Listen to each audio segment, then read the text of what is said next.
listeners.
Check, 1 2 1 2. Check, 1 2 1 2. Is anybody out there?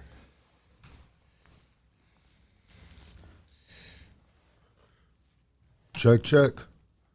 Yeah. 1 2 1 2. Is anybody out there? Can anybody hear us? Welcome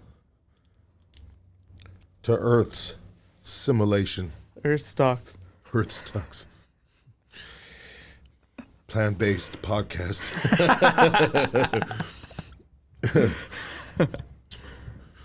It sounds so crispy. I set the mic up. I'll show you the setup that I did For what, right here? for the other one. Oh, yeah, for sure. You got all the stuff? Yeah. Sounds I got good. it yesterday. Yeah, it sounds good. That's good. We'll probably announce that too right here, huh? Sounds crispy. Oh, I think we're live right now, bro. Oh, Are yeah. Are we live? The fuck, bro? Who hit the button? Damn it, Casey. K9, can you close the door, please? Those are the days. Welcome to Earth Stocks, a plant-based podcast brought to you by Kush Connect. brought to you by your local farmers market. Every Tuesdays, Yes. Thursdays, and Sundays. We picked these grapes and nuts. Grape nuts. I love grape nuts. Grape nuts. The podcast of the fruits and the nuts. Casey, is it game time? It's game time. Well, shit. Let's get this popping. Thursday. My G's, hit that like, hit that subscribe. We got a banger for you tonight. Yeah. Get fired up. Yes, sir.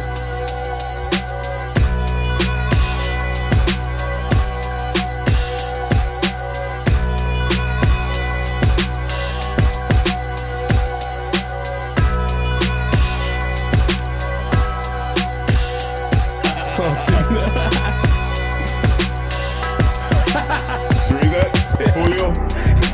Should we read the Julio one? The Casey story is about the first kiss with a man. Oh, shit. Yeah. Jesus Christ. Top City. I better get some fucking gifts.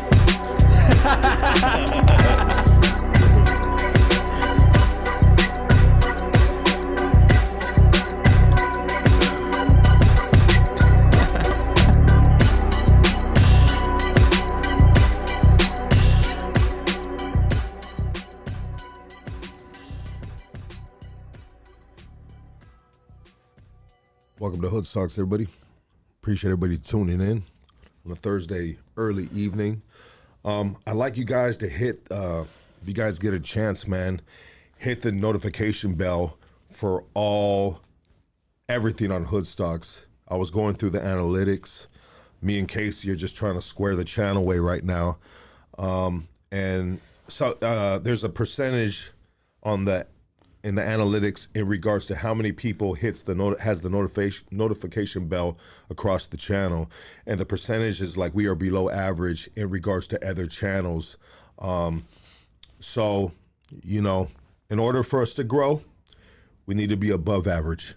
So hit the notification bell, and there may be times that I'll take breaks from like Instagram. Like if you are following me on Instagram, you know that a podcast is coming up, but there's going to be some times that we're just going to pop up with a podcast, and the best way to stay in tune, stay in the loop with the lives is hitting that notification bell.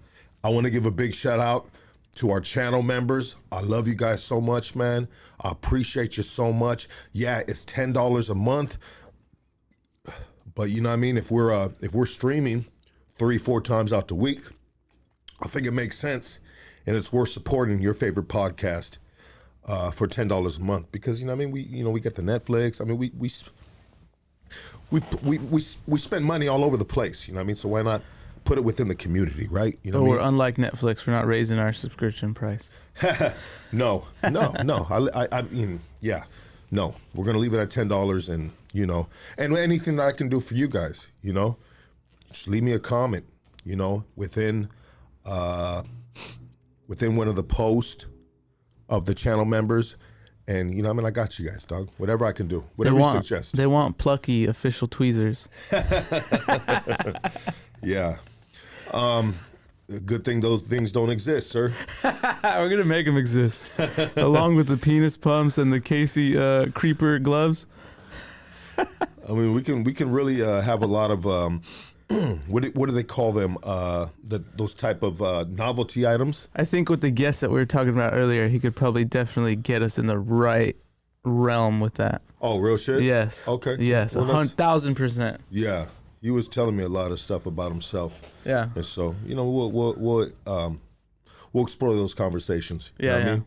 A lot of times. Bino. 2.0. Thank you so much for the $4.99. And once again, yes, guys, those lucky about to apologize for 2 hours. No.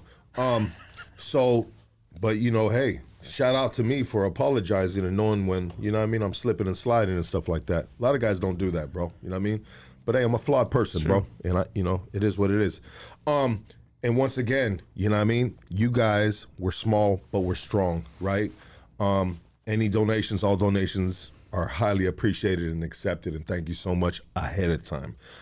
Today's guest, man, you guys might know today's guest from a little old podcast in the city of Los Angeles called Hoodstocks. You know what I mean? He's a sidekick of one of the biggest assholes on the planet. They call that guy Lucky, you know what I mean? But anyways, fuck that dude, you know what I mean? With that said, I want everybody to give a warm welcome to our guest today, Pepita, a.k.a. Stacy, a.k.a. Casey. Let's go. Sometimes you gotta clap for yourself, sir. Yeah, I'll do it for everybody else that's absent here. Yeah, it's okay. They're still here in spirit, 100%. Yeah, they're still here. So how you doing? I'm doing great. Yeah. I'm doing great. You looking sharp? Yeah, I kind of threw on a jacket over the work fit, and well, your fit is work. Essentially, yes. It is based on workwear. So it's based on workwear, and I like it, bro.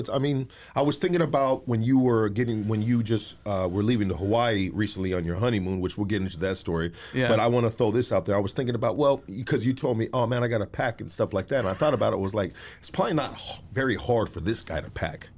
Usually people are really confused on what I pack. Because they're like, oh, you dress like 1920s. Like, what kind of bathing suits or shorts or what do you wear?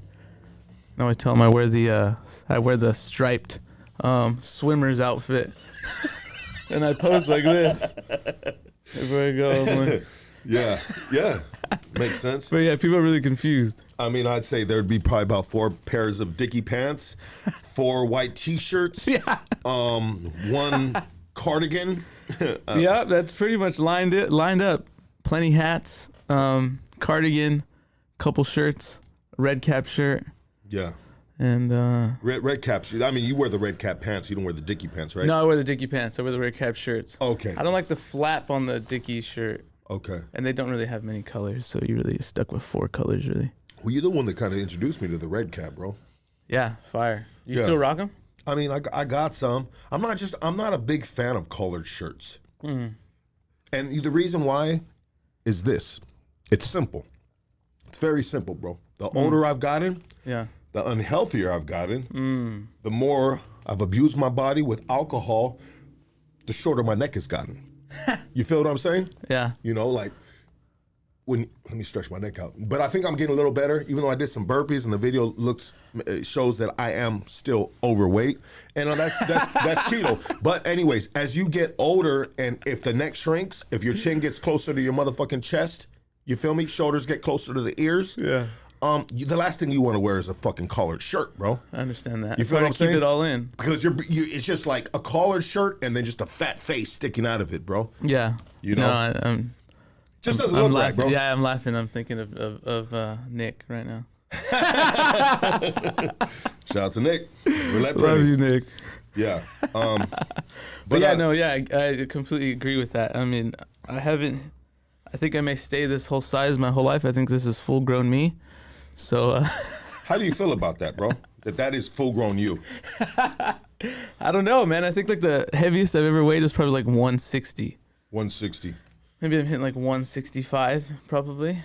I heard that if you they have these apparatuses that you can hang from your ankles from the door frame, and the longer you hang, the longer you can potentially gain a couple inches. Wasn't that like a thing in the 90s where you like hook your legs on? What happened to those? I don't know, bro. It just flopped out. People got smart. Or they didn't work. It didn't work. I don't think it worked. But it was hella funny, though. Yeah. I know somebody that did it. You ever seen it on Deuce Bigelow? You No. ever watch that movie Deuce Bigelow, the male gigolo? I've seen it, but I'm so bad with just placing certain scenes. You know what I mean? So he's a pool guy, and he's a pool guy, right? And then he cleans like fish ponds, or he's a fish guy. He cleans fish tanks and stuff. And that one gigolo dude is like, stay at my house, clean my fish tank, and then he has one of those leg things, and he's hanging, and he doesn't know how to get off. And so he's swinging, and he swings, and he grabs the fish tank, the giant fish tank with the kingfish or whatever, or the lionfish, and then boom! And then that's where the story begins. That movie's hilarious, bro. That's an Adam Sandler movie, Yeah, right? yeah. Dude, Adam Sandler movies are the best, man. What is the name of his production company too? Happy Madison, Happy Madison. Or Happy no, Madison, yeah. Happy Madison, there you go. Yeah. Yeah. Hey, bro, what can you say, man? Jews make great movies, dog. We do. We do. This is Juice Dogs now. Now that I've Yeah. I've broken the glass of marriage and crossed the boundary. Yeah, and we need to talk about that too. Did you actually do that in your wedding? I did. Yeah, just I to did. honor the other side. Yeah, we did kind of like a mixed culture thing. so So it was like some Catholicism stuff, and then some Jewish stuff, and then some like. because Catholics on your family, and then Judaism was on Bev's side. Yeah. Okay. Yeah. That's cool, man. That's super cool. We got to get into that, man. So I'd like to start it like this, dog. Yeah. I'd like to start it with Mr. Casey, Sir. Lucky would make Casey wash his clothes in the pinta. You're damn right I would, bro. You know what I mean? Shit. He's like if Casey was my celly, I'd see him laying on that bed and I'd be like, that's a perfect washing machine right there. What the fuck is he doing resting? Apparently, I go for 6 sopas according to Menace. 6 up. Fucking Menace. Shout out to Menace, man. We had a good time the other day. K9 signed. Oh, come on. Stop it. I can't even read that far. I gotta look at them on my phone. Don't worry about that nonsense. I almost finished. I almost read it. Let's do this. Where do you want to start? I like to start off kind of like towards the beginning of last year. We started off strong with the podcast. We had Ken Flores. Yeah, we started. Yeah, I think we started with Ken Flores. Ken Flores, And it was just, it started from, I don't want to get too deep into the, you know what I mean? Yeah. Into the shit of it, but I want to say that our intentions were fucking to do great. Yeah. As always. As always. Me and you talked about it, because usually it's me and Casey having these conversations, and all the other guys around, they're waiting to hear from us in a sense. Or go home or come in. Yeah. Well, Casey is the one that that I talk to in regards to Hoodstock since we've been together, in regards to, just thoughts, maybe strategies, so on and so forth. Dude's a smart dude, man, and so anyways, we had intentions, we had a good lineup, but I remember it started off with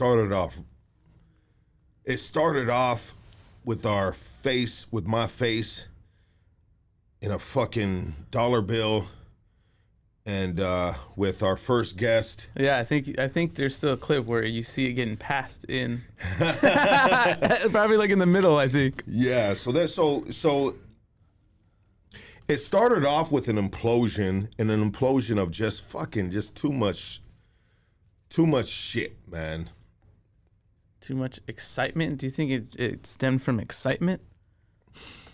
I think it stemmed from just bad behavior, bro, bad decisions, But there was excitement, but there was also, we were excited to get into the year. We were excited to start off with Ken Flores, but it was just a real quick crash and burn, I like to say, Yeah. And you probably have your own thoughts about it too, which you can share any moment. I'm waiting for what? Yeah.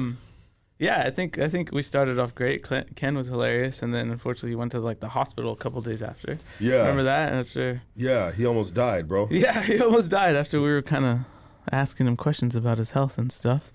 Yeah, and then at the same time, we're all fucking not taking care of our health. Yeah. Making poor decisions, and that right there, bro, is just not a good way to start the year off. I mean, for myself, not that you were, involved, but you were kind of like, I think everything and everyone, including myself, was collateral damage. The collateral damage in the sense of that it just wasn't, and then just everybody together and just like it just there has to be a sense of, hey, my G's, like, no, let's not do this. Yeah. This is not what we need to be doing starting this year. But everyone was like, hey, it's all good, you know what I mean? Shit. It was a party room, yeah, essentially. we can get you some more, you know what I mean? Like, this, that, you know what I mean? And it's just like, anyways. So, implosion within the camp, bop, me and you, bop, you know what I mean? And so where do you start doing from that point on, you know what I mean? Now that you're not, we have a little falling out, So we have a falling out. I think, what was it like? I don't know when it was, like April or March or something. I think it was earlier than that, bro. February, maybe. I thought it was like January, dog. Was it? Yeah. I know it was pretty quick because we started off. Pretty quick, yeah. We started off and the numbers just fucking tanked. Yeah, they were horrible. They were bad numbers. Yeah. And that doesn't help. This is the thing, guys. This is the thing, guys. So we're partying. This is my problem, dog. This is my problem. We are partying like rock stars, but we are a struggling band. And you know what? I can't even say we because he wasn't necessarily involved in the partying. You know what I mean? I'm partying like a rock star. Some of the other guys are partying like a rock star, but we're a fucking garage band, bro. That's a great analogy. Partying like a rock. This garage band is partying like a rock star, And so what makes it worse when you wake up the next day is like, fuck, you feel like shit. You feel tore up. You're a little depressed because, you know what I mean? That shit puts you in the dirt. Then you're waking up to a family that's up and bright and happy. You know what I mean? And that hurts you. That would hurt me more. you know? And so it's different.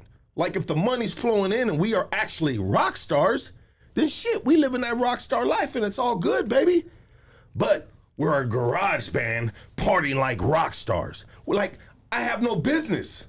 I got no business partying like a rock star when I'm trying to get out the garage, bro. You know, so that shit hurt. And then people ain't happy about that. And, you know, say my lady, you know, anybody and everybody, right? They're not happy about it. Like people that I got to answer up to, you know what I mean? Which is basically just my lady, right? And your kids probably. And my kids too, bro. They're like, fool, like, you know what I mean? Because if you party like a rock star and you got rock star money, then shit, money is good. Everybody be just like, I'll be like, here, man, I gotta wake up, work this shit out, but go get your guys. Take them somewhere. Yeah, go get them some steak dinners. Get everybody brand new shoes. Get yourself a new fucking handbag, and everything is gravy. You know what I mean? And then I'm good, bro. I'm good. You know? So you do get hard on yourself. I mean, essentially all the time. So that wasn't the case. So that wasn't the case. No, there's no money going out. So, and then that adds to the trauma between these two ears, right? The trauma of like, damn, homie, I feel like shit. The numbers are fucking down like shit. The money, right? Shit of it. Yeah. You know, so. I mean, we know we're always working towards. You know, so. Yeah, so there goes the entire crash out, right? You know what I mean? But anyways, so I crashed out, right? You know, with you. Yeah. So then I have been released of my duties. Yes, and so what do you start doing from there on? So I just continued working. So at that time, I actually transitioned job positions to working more in a post-production field at the company I was working for, right? And the company I was working for really kind of did me dirty, to be honest, because I was working with them, I mean, like right even before I first met you, right? And I was like, oh, like you remember I used to work on shows and leave. I would go to different states and stuff. You did the Legos and shit? Yeah, so I would leave, and then I was like, oh, I got this gig, and this gig actually, you know, like it's in Burbank, and I'm here, and I'm staying here, and I'm here whatever 9 to 6, and you know we could hit shit after, you know, on the weekends, blah blah blah, right? Yes, sir. So I was with them for a long time, maybe like 3 years or something, and. Put in the work. I put in the work so seriously, man. Even when I transitioned positions, they were actually really tripping out on how much like paid time off I had, because it was like $3,000 worth of like paid time off. Because I never took days off, because I always like. Yeah. I mean, I'm a good worker. You know, like if we're doing this and we're doing this, and I give it my all, and. Shout out to you on that too, bro. Yeah. So, I mean. I was with them. I transitioned positions into post, and during that time, like the owner really was like, he was really trying to get my labor for $1 because they already got my labor like 5 positions, and not pay me for 5 positions, basically pay me for 1 position. So they were kind of trying to put me in that tight hole again, right? They were treating you like a Mexican. Essentially, right? The problem is work like a white person, because if you work too hard, they take advantage of you. Just work enough to get by. At least there goes my lady, bro. I gotta go. At least in the corporate structure, right? Because I definitely gave them a deal on my labor, right? That they exploited, and shout out to them, right? So you did too much. I did too much, yeah. So then they try to keep me in like almost like the same position where I was doing more, but I was only in this position, and that's kind of where they wanted me. That's where your pay grade was at. Kinda, yeah. So they were trying to keep me there.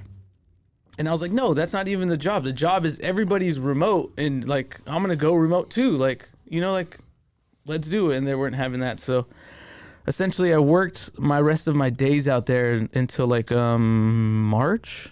And then like my last day was like, I don't know, like March 12th or something on a Friday. And then fuck them. So what happened was then is you're saying, bro, the beginning of last year, I lubed up your asshole, and then they actually and they shoved it in, dude. And they fucking shoved it in, dude. Hey, shout out to the company, baby. Hey, I'll see you. It happened on both ends. I'll see you at the country club. No. But yeah, I mean, I get some parts of it, and I understand parts of it, right? If they were saying they were really trying to like develop me into it, but they weren't, because my whole department wasn't even there. Yeah. So it's not even like I'm learning anything because the bosses or people above me were actually teaching me anything because they're fucking gone to different states. Yeah. So they just wanted me around to do whatever, this, that, and the third, plus the job that I was doing. Which was kind of like grunt work then. Yeah, essentially, yeah. Yeah, because sometimes, I mean, I'm not saying that you weren't doing important work. I'm just saying sometimes you'd be like, you tell me, you're like, fuck, I gotta go pick up this chairs. Yeah, exactly, yeah. So like, I gotta pick up this board or something, or yeah, being a Mexican definitely didn't help. And thinking that like, oh, you know, if I do more, they will compensate me more, or they will show me this or some of that. Some parts, yes, but I mean, did it ever cross your mind to do whiteface? To do whiteface, just get a roller and paint your face super white. You know what I mean? It was too late. It was too late. It was too late. It was too late at that point. It was too fucking late. So yeah, and that's interesting in the sense of, like, bro, there's a lot of guys that do that go above and beyond. And even in my union sometimes, like when there's like I've had apprentices under me, bro. Yeah. It's like, and they're just like, that's cool, that's great. Or the foreman comes and they're just like, hey, yo, you know what I mean? It's like, bro, chill, dog. Chill, relax, bro. You know what I mean? We gonna get this shit done. Yeah, yeah. You're doing a little too much. Yeah. And that's great. It's better than having a lazy dude. Yeah. But these dudes don't understand sometimes that, I mean, this job is gonna get done. Yeah. And you don't have to do that. You put the butter knife and the butter away. And I'm not saying you were buttering the biscuits. Yeah, yeah. It definitely wasn't like an ass kisser. It definitely was just. But you were just a good worker. Exactly. That would go above and beyond. Yeah. Like you are right here, dog. And it was like I would create like, I mean, whatever. I would create systems. I would do jobs. Like they were paying somebody. I was doing half of this dude's job and they were paying somebody for that position and I had no fucking idea. And I was like, yo, you guys are paying somebody to do this, but I'm doing half of his work. I'm like, what the fuck? Yeah. So and that was, remember the job originally where they fired me for the COVID vaccine? You remember? And then I shout out to fucking whoever knows K Nizzle and got the got you the right paperwork. Yeah, exactly. Yeah. But them. I mean, that tells you everything, dude. That they. So originally, we could backtrack this story. So originally, I had the COVID card. I used someone in my family's information because we live in the same address. So in the CDC website, you just put in all the same info and just put your name. Yeah. And then it shot me back like a digital card, right? Rewind. Let's just say myself and some other individuals in my family, we hit Alibaba and got some cards shipped over here. So I had one of those burner cards, right? Yeah. So using that, and for some reason, I don't know, the employers had this new system where they need you to submit a QR code that came from the CDC website or whatever. And I didn't have that because he was like, I type in my information. I typed it in and like nothing popped up. And I was like, oh, that's weird. Like, blah, blah, blah. I was like, I'm fine. But the person who, besides me, who nobody else knew because I never told anybody I had a fake card, the accountant had a fake card. Yeah. So they got her ass, right? But because someone snitched on her, this girl that they fired, she was like, oh, well, she has a fake card. Oh, so they burned everybody, right? Oh, so then she told on you? No. She told on the accountant because the girl that was under the accountant got fired. So she told the bosses like, hey, the accountant has a fake Vax card. And she's already fired? Yeah, and she was already fired. Fuck? Yeah. Why do people do that, bro? So then that alerted them for everybody. So everybody had to submit their shit. Yeah. Then I submitted mine, and then it popped up blank, and I was like, well, I don't know, like. I was like, I have no idea. Like, I did all this shit, blah, blah, blah, blah, whatever, this, that, and the third. And they're like, oh. And then a couple days later, they, like, kind of forced me to resign. And I was like, man, I should never resign. I should have made them fire me so then I could have sued them. Yes. And they probably knew that. Yeah. You know them white businessmen. Yeah. They be getting you. Yeah. So you did resign. Yeah, essentially I resigned. Why did you resign? Because they said, if not, we're going to fire you. Yeah. And I mean, you didn't want to fire. It wasn't even like that. I didn't want to get fired. It was kind of just like, they're like, well, like, you can't even work here. It was kind of like, not like you're like, we're not going to let you in type thing. Yeah, so what are you going to do? So it's like, what are you going to do? And I was just laughing the whole time. I'm like, this is ridiculous. This is stupid. Like, Did it get aggressive? No, it didn't. Did you get aggressive? No, I didn't. They were like, well, like, why are you smiling and laughing? I'm like, dude, because this is BS. At the end of the day. And so these are your bosses that you've developed a great relationship with. Yeah. Up until now. Yeah, up until now. Well, they originally pulled that fucking feather out of the hat, and which was the first sign to be like, all right. Well, was it because sometimes it could be like, hey, Casey, we fuck with you, dog. We like you, man. You've been good right here, bro. Like, let's try to work this out. But it seemed like maybe it was a reason now that they can get rid of you, and maybe they wanted to get rid of you before. No, this was in the beginning, really. So then I filed that stuff with the CDC through one of my persons at my house's information, right, with my name, and then I got the QR code a week later. Yeah. But I got another job. I worked at another job. Okay. With it after that, and then the boss, like the main boss, the owner, ended up calling me like a couple months later, like, oh, well, you're working on a show. I guess you got your vaccine shit all lined up. We want you back here and blah blah blah blah blah. Oh, so they try to get you back. And then I went back like an idiot. Fuck, man. Well, the reason I went back is because I was gonna go back to Atlanta. Yeah. And then I was like, well, fuck, we're doing the pod. I was like, fuck, I'll just stay. Yeah. And they're offering me more money, so I was like, all right, well, whatever, I'll stay. And obviously, that Atlanta gig's only a couple months. This is, I mean, for however long I want it to be. Yeah. So I was like, yeah, it makes more sense. You know, I gotta stay domestic or at least in LA. And so. So I guess we're going backwards to go forward, essentially. Yeah. So then I worked the job until that point where, you let me go and they let me go. I just fucking with you.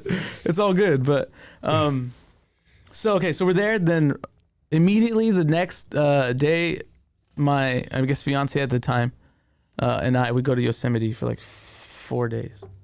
4 days. So how are you? Where are you mentally? And did you leave to Yosemite to kind of clear your mind a little bit? I kind of left as a like I'm free from like the corporate system essentially. Yeah. Because I was in it for like 3 years. Because before that, I was 1099 and contract work, like working on TV shows. So, you know, like get a job here, get a job there.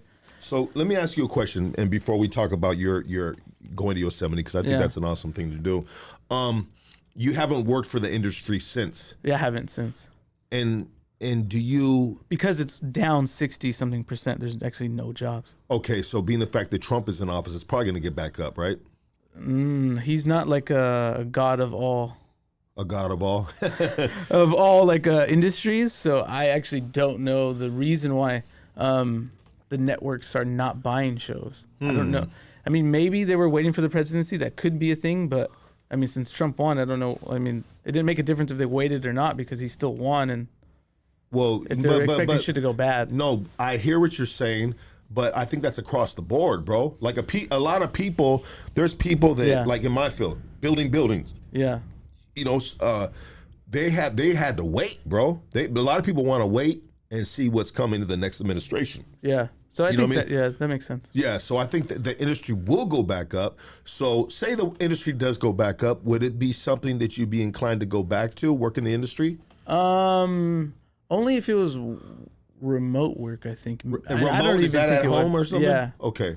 And so it sounds like you've had not too good of experience as a young Chicano, you know, Mexican heritage man in the industry. Was it the color of your skin, or you know what I mean? You didn't know somebody? I mean, I think it was really it's a couple of things actually. So one is I was striding, right? I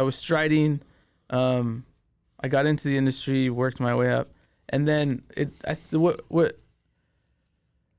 kind of brought me into like a kind of dead zone was that I took a job at a production company, which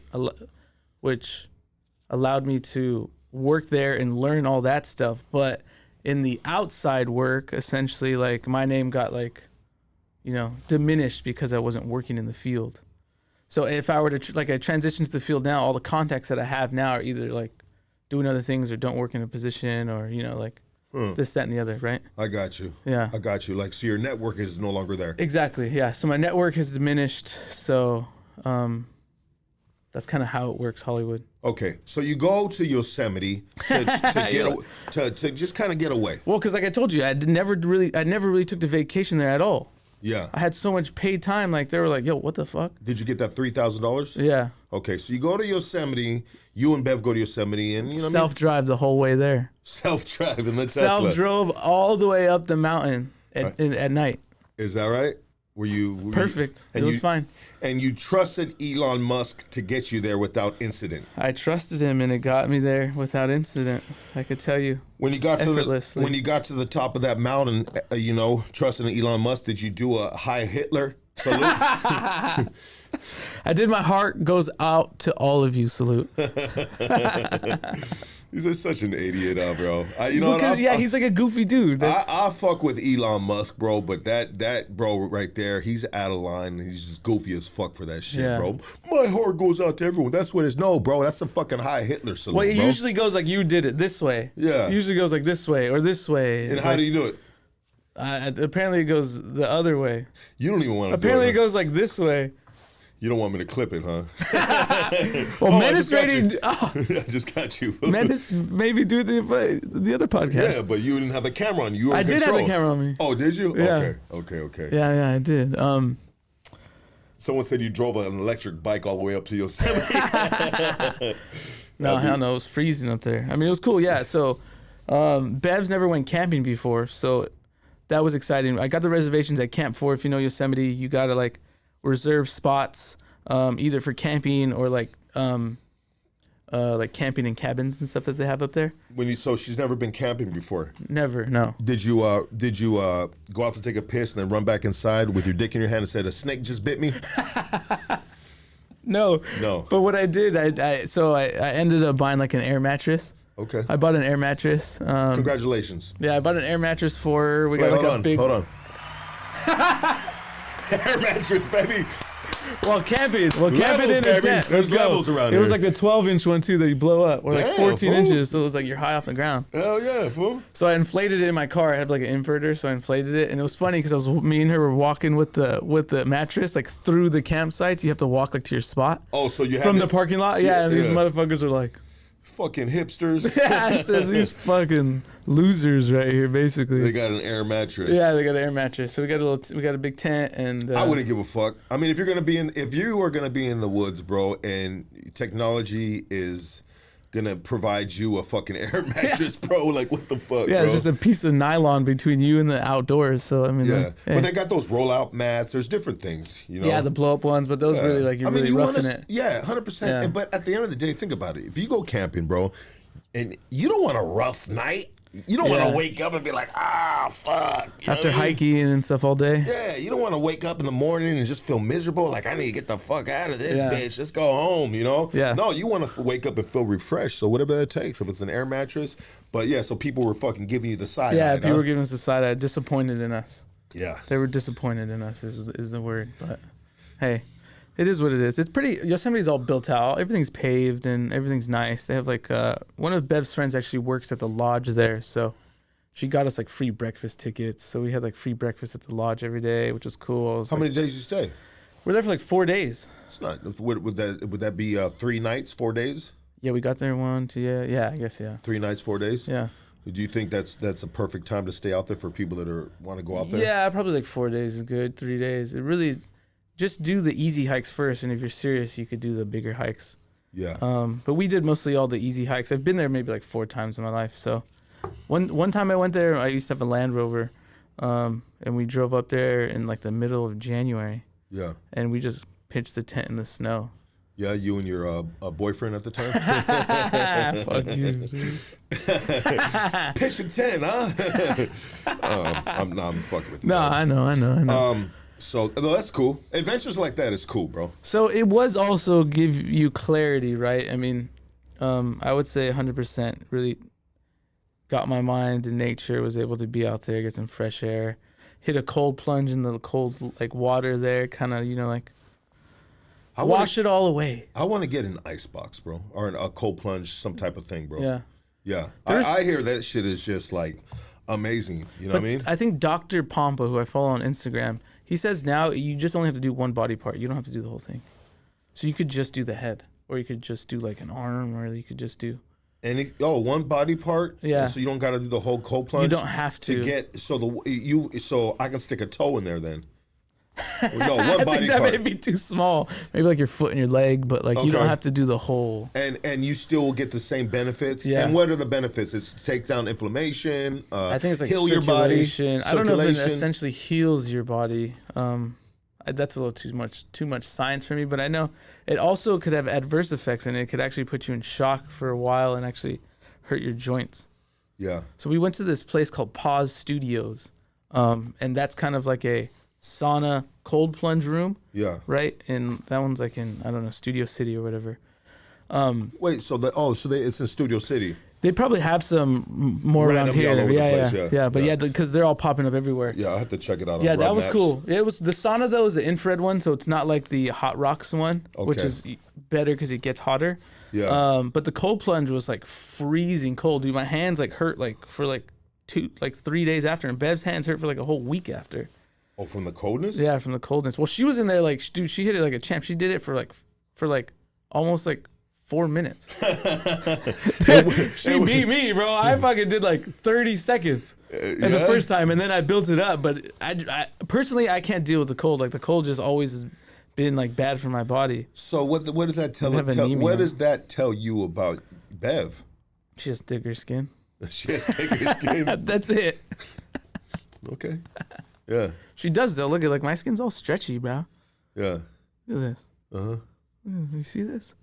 Shit's thin, dude. Your I could shit- probably like hang like, Your shit is stretchy. Why is it so stretchy? I don't know. Maybe I was fat. I mean, I used to, all right, let's be honest. I used to wear size husky as a kid when I used to go to Mervin's, but Yeah. I mean, like, You look like a Mervin's poster boy, bro. Like, Do I? You used to be on the commercials and shit in a little pair of fucking tantarans and a fucking as a kid. nice little sweater. No.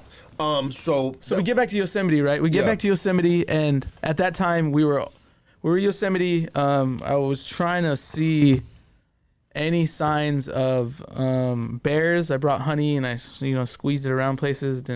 So you were trying to attract bears. Well, yeah, I've been to Yosemite 4 times. I've never seen a bear, ever. I don't know, bro. I don't know if we were camping out together. I don't know how happy I would. Well, I'm not be putting with it you. right next to us. But yeah, when you putting it like fucking 20 feet away, give yourself a chance to run. As far as I could see. Okay. So Yeah. you squeeze honey Yeah. on a tree, and Yeah, then you'd fucking and like the rock and shit. and then you'd take off and go sit there and watch. Yeah, it's kind of like fishing, but with bears. Who taught you these pedophile tendencies, sir? I'm just playing. It's like classic bear shit. They like honey. I mean, Yeah, no, I'm just fucking with you, bro. seem like, hey, Yeah, that's cool. it's a nature park, What right? do they have Let's out see there? some Brown bears or black bears? brown bears. I think maybe they have black bears too. I'm actually What are the aggressive bears? I think it's black, black bears. bears are the Black more bears are aggressive mean, ones, right? Yeah. Yeah. Yeah, so I didn't see any. I saw 2 birds fighting. That was about all the animals I unfortunately saw. What does ones or twos do out there together? I mean, you guys don't have no kids, man. So you did a lot of hiking. We just did hiking and sightseeing essentially. That valley's crazy. So as you know, it's basically it was a mountain, but there's a glacier in it that basically just moved through the mountain. That's so it crazy. created the valley through it, right? Wow. And it's all granite, so it's all like such nice rock, and they call it glacier poop. All the boulders, Wow. because like the ice was so dense that it basically cut through all the rock. So the valley is just amazing. Like when you pass through the canyon finally, and you go through a tunnel and you see the valley, and you see like Half Dome, you see El Capitan, you just see trees and waterfalls. And you're like, this is amazing. Like it's a sight to see, bro. We gotta go. Yeah, for sure. I'm It's a down, sight bro. to see. But other than that, you just do all the hikes. Like it's kid friendly. Like it's all paved, so it's nothing like too wild. Yeah. There's like stores everywhere, like federal stores and restaurants and stuff, and like different lodges and baller lodges. Yeah. So it's just nice to just walk around. There's a bus system that goes all the way through. How was that lodge you were at? You got the tickets for the breakfast. It was a good yeah, breakfast. yeah. The breakfast was like it was a grand slam. Okay. Yeah, it was Decent? delicious. I loved it. But I was eating. Yeah, it was crazy. We would probably eat it at like 8, and then I'd be full to like 1, and then the days I didn't eat the pancakes, I'd be full. I would be hungry at 11.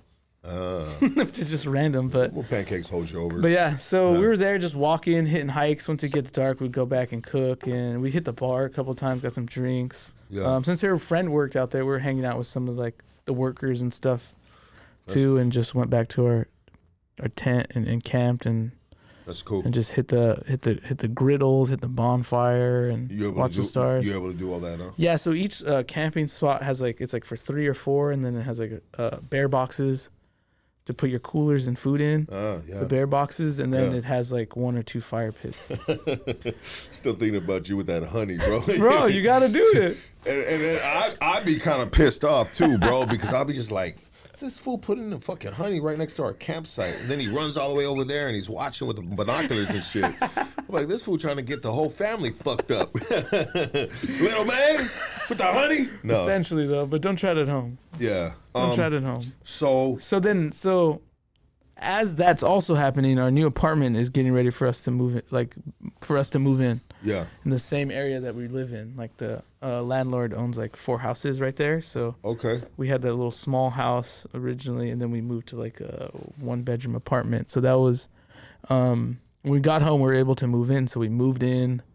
I had to paint some things. So I was just doing home improvement stuff really, and I was really just taking my time and not working. I didn't work for like 4 months or 5 months. And what gave you the cushion to not work for 5 months? Saving money. Family help you out. That I have now used. I mean, do you have family that helps you out too, right? Like give me money? No. No, I wish. Damn, I'm not a kid. Yeah, no, I know. I don't get allowance. But I know your mom loves you, bro. Your mama's boy, bro. Like a motherfucker, bro. Yeah, I love my mom. Damn well mama's gonna take care of you, fool. Yeah, I don't need money from them though. Yeah. Yeah. They never really. I was just living off the money that I have saved and just doing home improvement stuff. So, are you frugal? Are you a frugal person that you're able to save? It's hard to be frugal when you have a Costco card. Well, okay. But for actually, let's be honest, bro. For someone to be able to save up enough money to live off of for 4 or 5 months, that's a lot of money, bro. Yeah, and I would pay 2 rents too, because I have my shop and then. Yeah, and then you have your apartment now. Yeah. Yeah. So you saved up that much money? Yeah, I was saving and using it and. Let me find out you're fucking an undercover dope dealer, sir. I wish, because I mean, fuck. We would all be having fucking Teslas. We all have Teslas. Straight up, the best car you could ever buy. Use my code. So then just doing home improvement stuff, moving in, and really just enjoying the time. Like Bev and I have never been on we've never been on a plane. We've done like little vacations to like Laughlin, Vegas. Yeah. And that one before Yosemite, but we never actually really took like a real vacation before. So I guess like she was still working, but me being home and just being with her and just really enjoying our time together was really, because even during COVID times, I was working at the trap. So I was working just all day. 6 days, it's like 6 days, 7 days a week. At the what? At the trap. What's that? It's like a place where people like they like weigh out like vegetables and stuff and they deliver them. Get it out. So like when COVID hit, like I didn't really have that time down with her to really like like really be together. So because you were working your job. Yeah, and then I never took vacation time, and then we podcast, and I always kind of try to always do business stuff first. Yeah. So, I proposed in August when you remember when I proposed in August and. Yeah. So we were just chilling and just really enjoying life, and then. And how is it that now that you're so busy and now at this point of time where you're talking about you have time to spend unlimited time with her? I mean, did that help your relationship, or does that like take it a different direction? Like you get on each other's nerves, like she's like, damn, this fool got to get a job, man. Starbucks is hiring, motherfucker. Hey, pimps are always hiring, yo. No, it was because she would go to work, so then I would be doing whatever else, whatever I wanted, really. Yeah. I was really just enjoying my time off, and it was great for her and I. Yeah, we definitely built our relationship better. We were living together at my shop for a little while, so yeah, I remember that really isn't like a house type, environment. Well, it's not at all. It's a store. Yeah, so it's not at all. So we really got to kind of like play house essentially for the first time. Yeah, so that must have felt good, huh? It really was good because we were living in that little small house, but it was really just like a bedroom, the kitchen, and the shower in the bathroom. So it was like literally like just like super tiny. It was like 300 square feet or something. Wow. But it was a house though. Yeah. Which was crazy. It was like literally like the whole house probably as big as this room. Maybe even like you cut this part off. Yeah, it was tiny. Yeah, it was tiny. Yeah, I know. So like sometimes I would sleep at the shop down over there, and then like that was like her space, you know, because she was living the grimy life with me at the store. Yeah, so you would say, hey, you know what I mean? Yeah, like that. And she was cool, like if you stayed at the shop or something like that. Yeah, exactly. Yeah, because you guys got trust and stuff like that, Yeah, right? so You got a healthy relationship. yeah, so we were able to play house and really just like, you know, learn more about each other and have fun. I mean, little lovey-dovey shit, right? and then one day she woke up and she was like, oh, I think I want to choose the wedding date. And then she chose the wedding date. And that's when my wedding event planning business started. And so let's get into that, but first let's pay some bills, and we're going to be right back with the beginning of the wedding, man. The planning the date, how Casey felt about it. We're going to get into the nitty-gritty of it, huh? Let's get into it. Yeah, so let me pay these bills real quick, guys. Appreciate everybody tapped in right here. Let's do this. I'll say Shroomy Drew right there, dog. Love and respect, my dog. Let's go right here. Let me go. Oh, this right here. There we go.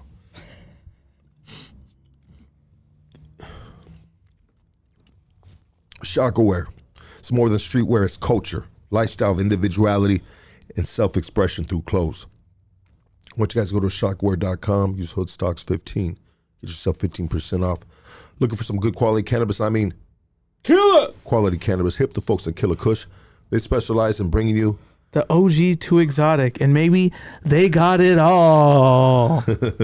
And you can hit them on an email at killakushcali@gmail.com, or you can pull up on them on Drip Fits in Whittier, and that address is 13800 Leffingwell Road, Whittier.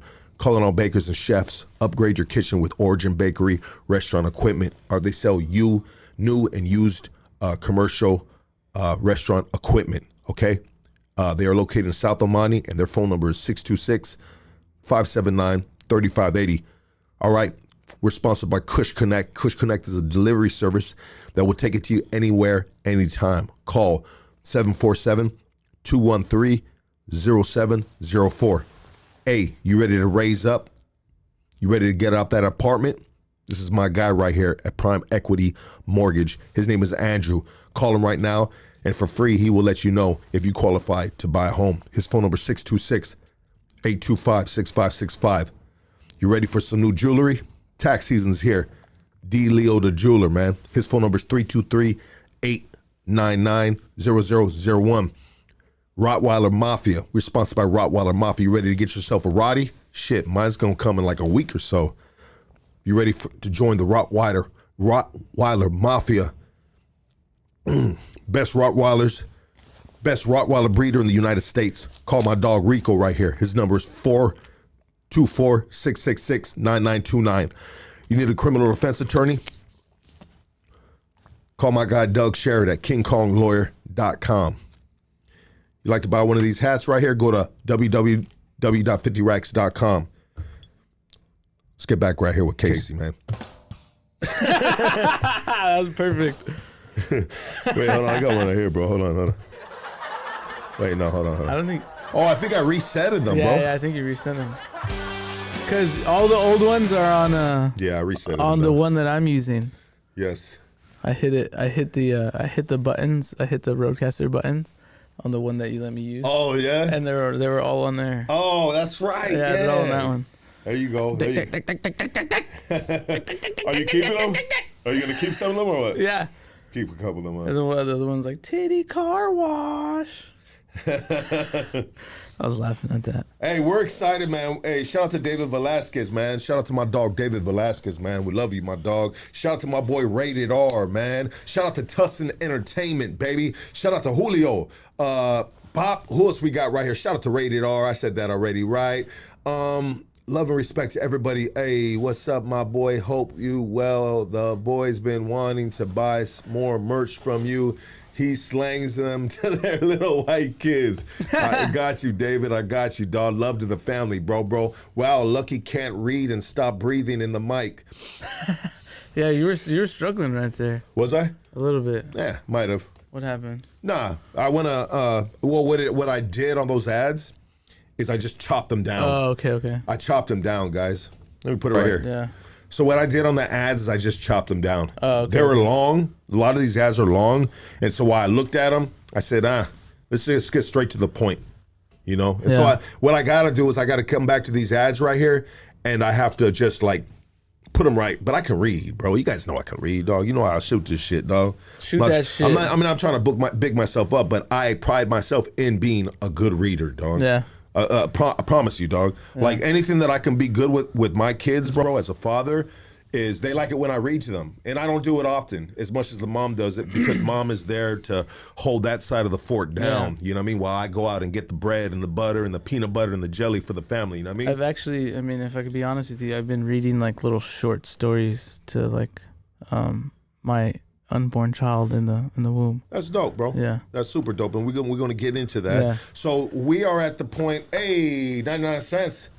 Appreciate that, dog. Yeah, baby. Elf Dorali, I can't even read it. Passed up. Sorry, guys. We'll get to that. Definitely this isn't an amazing true underdog story that I'm telling here. I'm just basically giving you what I've been doing, and apparently it's been a whole lot of nothing, but I've been fucking. I can tell you that. Well, you know what, bro? People love you, man, and they want to know what you've been up to, and this is what you've been up to, you know? Now, and I think you've been doing great. Sounds like you've been doing great. So we get to a point where Bev all of a sudden says, I think I'm ready to plan our wedding date. Yeah, because originally, I got to shout out I have to shout out my trap. They told me, shout out to Mr. Chow's Remedies, baby. That's the trap that I was working at. Oh, that's the trap you're working at? Yeah. What is it called again? In the IE, Mr. Chow's Remedies. What is that? It's a delivery service. Oh, so you were working there for a minute? Yeah, I was working. It's crazy. I was a driver, and then I worked my way up to a bud tender. Huh. And in retrospect, I probably should have just stood there. What was that, last year? That was during COVID. During COVID? Yeah. Which we were doing our thing during COVID, right? No, right shortly after. Oh, yeah. Okay. Or I guess it was still COVID. Yeah. Okay, so that's where you confused me right there, bro. Yeah. Because I know you did that. Yeah. Yeah. I know you did that, yeah. So thank you for clarifying that, bro. Yeah, you're welcome. It was actually... So I actually know a lot about weed. Yeah? And dabs and BHO, don't be smoking BHO and all that stuff, you know? Diamonds, crystals, all that stuff. Yeah, it gets pretty deep. Yeah, because they would specialize in rosin, you know, like the dabbing stuff, the shit that gets you faded. And I'm not talking about 4 inches dick deep. You know what I mean? Because apparently, with these bitches that got BBLs, that shit ain't deep enough. Yeah, how do you reach in there? When a female's got a BBL? Yeah, or fat girls. Fat girls, it's easy. You just split that shit wide apart, and there's not too much muscle. It's a lot of fat, so you split it apart. You and it will just flop over, and then you just got a fucking hole right there. You know what I mean? I guess with the BBL, it's like a giant bubble, so it can't move. It's just you gotta You can't. Yeah, you have to put You for sure gotta have a gym membership. you gotta put something in between it, what is it called? Whatever. Gotta put a jack, dude. you gotta put a wedge. Yeah, you gotta wedge it, dude. You talking about the wedges for the trees when you chop down the trees? Yeah, man. You gotta wedge it, bro. Yeah, you gotta put a wedge up in that bitch. Shout out to all 600 people tapped in right here. Please hit that like, my G's. Hit that like. Get us in the motherfucking algorithm. Hit that baby. like and hit that bell next to the subscribe button, please, because there's gonna be more things popping off other than these lives that Lucky does, right? Yeah, but we'll get into that. Yeah, we got some great announcements coming, and we got new shows coming to the platform, man. You know, these guys are gonna give me a break and just let me get back to being a fucking janitor at fucking Walmart, dog. There's days where you used to be able to be a janitor and have a wife at home and 3 kids at home. Yeah, and a house. It's not like that no more, bro. A janitor is not gonna it's not gonna make ends meet. Yeah, I was actually talking to us. Okay, so. I was talking to this girl today, right? And she rolls up and she's playing this Kamala Harris speech, right? And then we get into talking, and then we were talking about different various things about politics, right? Kamala, Trump, whatever, Democrats, Republicans, and then she was like, "Well, was there ever a time America was great?" And I said the exact same thing. I was like, "Well, probably when you were a janitor and you could have a wife at home and a full ass house and 3 kids. Yeah. And then she was African American, and she was like, yeah, well, I couldn't vote at that time. And I was like, fuck. Yeah. That's real. And I was like, damn. Yeah, I couldn't. So this is, in other words, she's saying this is what I have to deal with. These are the cards that's dealt. Yeah. And are you being the fact that, and you're an easy dude, bro. You're flexible and you see both sides, and that's what I like about you, dog. But being the fact that you voted for Trump, and now we have this African queen coming into your, to the blah, blah, blah, you run into, and she's playing to Kamala Harris. Obviously, she's a Democrat. Yes, yeah, she said she voted for Kamala, yeah. Yeah, so, you know what I mean?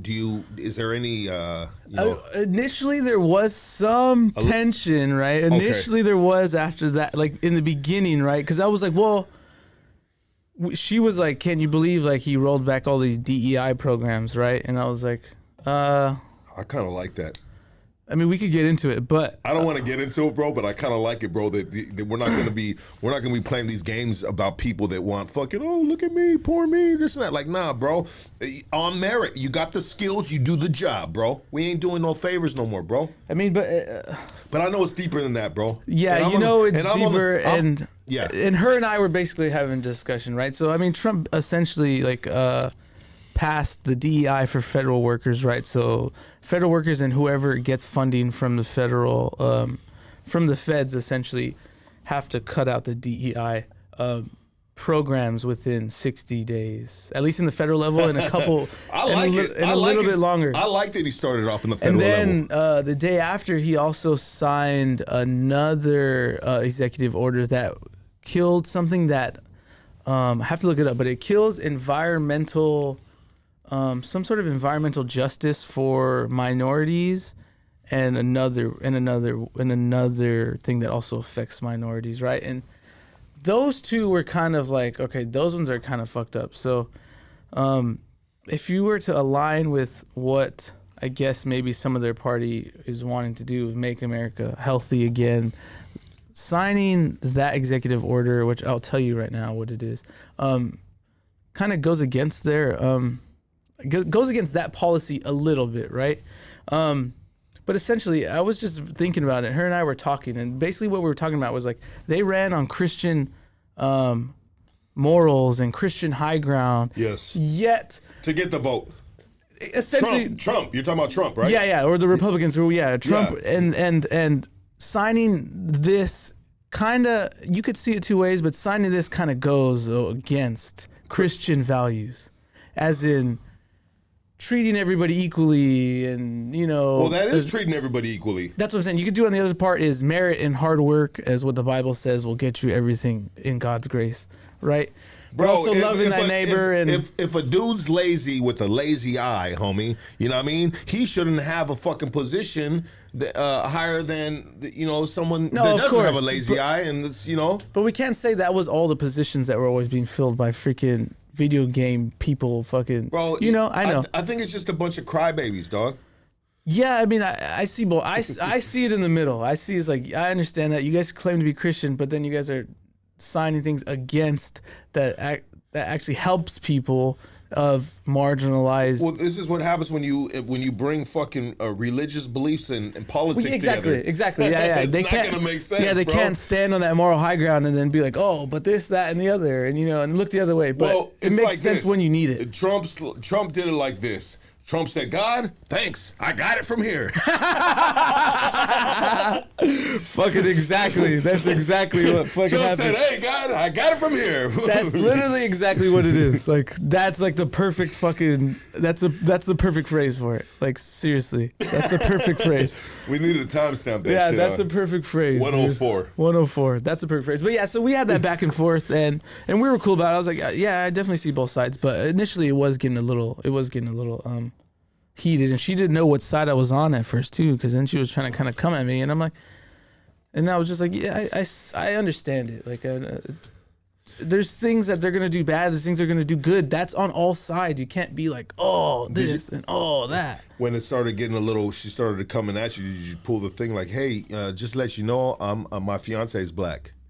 No, I never do that. You didn't pull that card? Nobody really ever hits me with that, honestly. I always expect people to, but I think, well, people always fucking trip out on me when they see me. Usually, Yeah. it's just like even in Hawaii, if it was tripping out, like what the fuck. So yeah, and we'll talk about that too. So this black chick starts coming at you. Yeah. And all she's coming at you, she already done size you up. She said, "This little man with the little hat, you know what I mean? I can fuck his ass up." I could throw his ass fucking Yeah. across the room. And he drives a Tesla. Yeah. So, well, that's not a good sign. Yeah, especially with Elon right now doing his freaking Yeah, and then you pull up with a Tesla. doing his heart tactics, and I'm wearing a fucking camo Throwing out jacket, his heart. and I have a little stash that may look similar to something Hitler.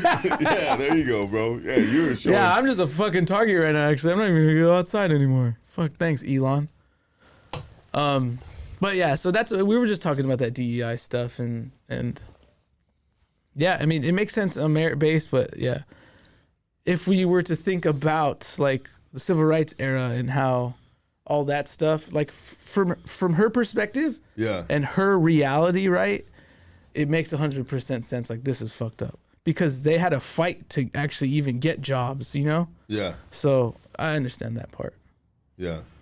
Hey, what do we got? We got Son in there going against the grain right here? What do you say? Because he's super democratic, bro. You know what I mean? What does he say? Let me He's see what he super said. on the left. You know what I mean? But Son, check it out, dog.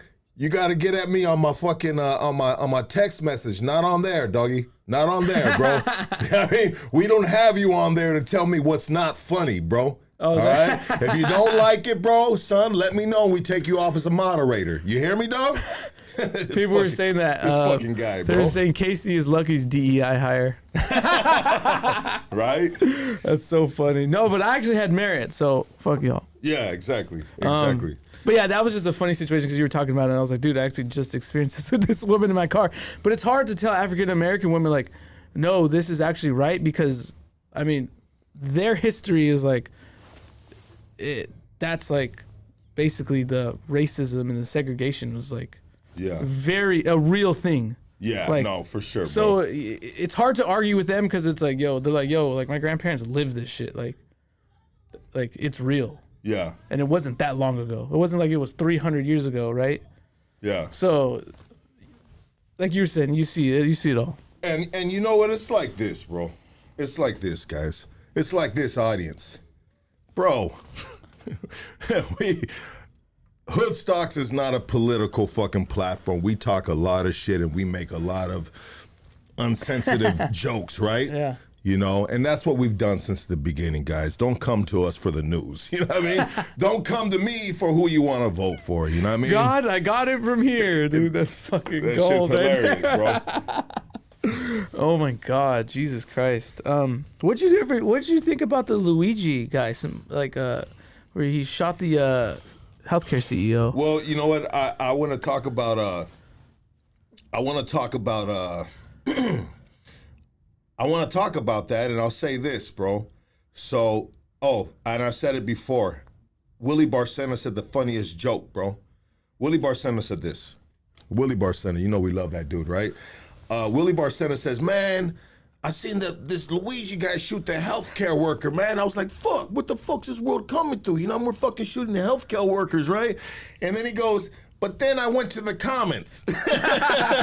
He's got a joke. Willie Barcena's got a joke. He goes, then I went to the comments, and I was like, man, fuck this guy.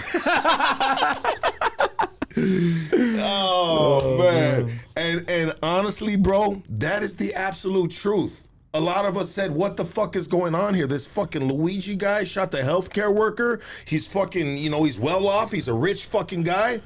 You know? Who's next? Yeah, you know, and then, you know what I mean? And then, yeah, bro. And then everybody was like, fuck yeah. You know what, brother? It's like this. Yeah, I mean they had the most like highest percentage of denying claims. Like, hey man, that's kind of what this is about in a sense. You know what? With the Luigi guy, like he killed somebody's father. He killed a woman's husband. You know. Now, as I try to be a very righteous man, and I say things are unsensitive all the time. You know, and I enjoy that. You Like know, women have a crying button. yeah, but you know what? I can't be okay with that. But man, that's one way to get someone's attention. Or the healthcare. I mean, the healthcare was doing. It's the oldest trick in the book. They were doing AI. They were using AI to see if people qualified or not, bro. That's not cool, bro. Like, people are dying, homie. You know what I mean? People are dying, and they need this. I mean, our medical system, our healthcare system is tore the fuck up, bro. Like, if you don't got no money, you're not gonna get treated. What the fuck? Then you die. You know, people just need they got help. this thing called hospice. Well, Do you remember the movie John Q with Denzel? Yeah. Remember when he didn't have the right health insurance and they wouldn't like do the surgery on his son, so he took his kid in there and he held up the whole fucking hospital. Yeah. And made the surgeon do the surgery. And and I say this, the hospice thing for this right here. I heard about a person that was deathly ill, or however you say it, right? And their insurance ran out. So what the hospital said, and I don't know if this was it might have been a stand-up joke. I don't know. It might have been a comedian that said this, but it made a lot of sense because it's happened before, and so the people just said, hey, you know what? We recommend you go into hospice. It's like, no, my insurance, you don't want to treat me no more, And so I was talking to my pops, right? And my pops said, that's fucked up. There's this and that, right? And I said, well, he goes, my pops tells me this, any decent person is going to know that's wrong. And I said, well, I'll tell you this, there's a lot of decent people that have gotten screwed from the healthcare system and they've lost their family. They've lost family members from the healthcare system. So there's decent people sitting in their sofa and watching that news and saying, that's what that motherfuckers get. Yeah. You know what I mean? 100%. That's what they get. So, there's decent people that are like, fuck yeah.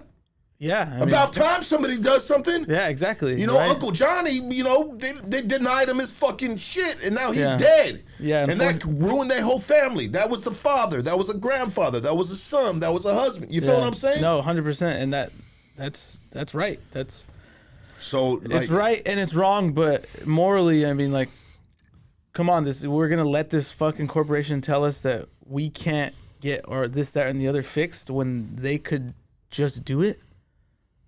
It's crazy. The comments were funny though. The comments were treacherous. Well, the comments really educated me, bro. To be honest, Bro, because this dude has DUIs. This guy. Well, the comments told me that the comments can either put you up on game or the comments can, and then you got to pick and choose what's factual and what's fools talking shit. Yeah. But when you see the same thing being said after comment after comment after comment, then you're just like, damn, this is a whole lot deeper than this Luigi just. This is the healthcare system, man. And they're messed up. That's why I was curious when, like, if Trump were to acquire Canada, how would it look? Because they have socialized healthcare and we don't. But if they become a state, would somehow a deal work out where their system could be like worked out for us, or they get on our system where they don't have healthcare anymore and they and they have to really live that struggle? But speaking of your dad, I read a story about the Pasadena Jewish Center. Yeah. And I guess it was that building that was like a Jewish center for like 100 years. Wow. And it all burnt down as we saw as we walked through it. Well, remember that stone that was right there? Yeah, 100. Yeah, exactly. Yeah, 100 years. And apparently there was this mural that was behind like all this like stucco and stuff that was showing. And it was like of people walking in the desert with animals, and there was a palm tree. And they were saying that was like a sign in the Bible that says like, like I think like good things are coming. I'm actually blanking out right now on it.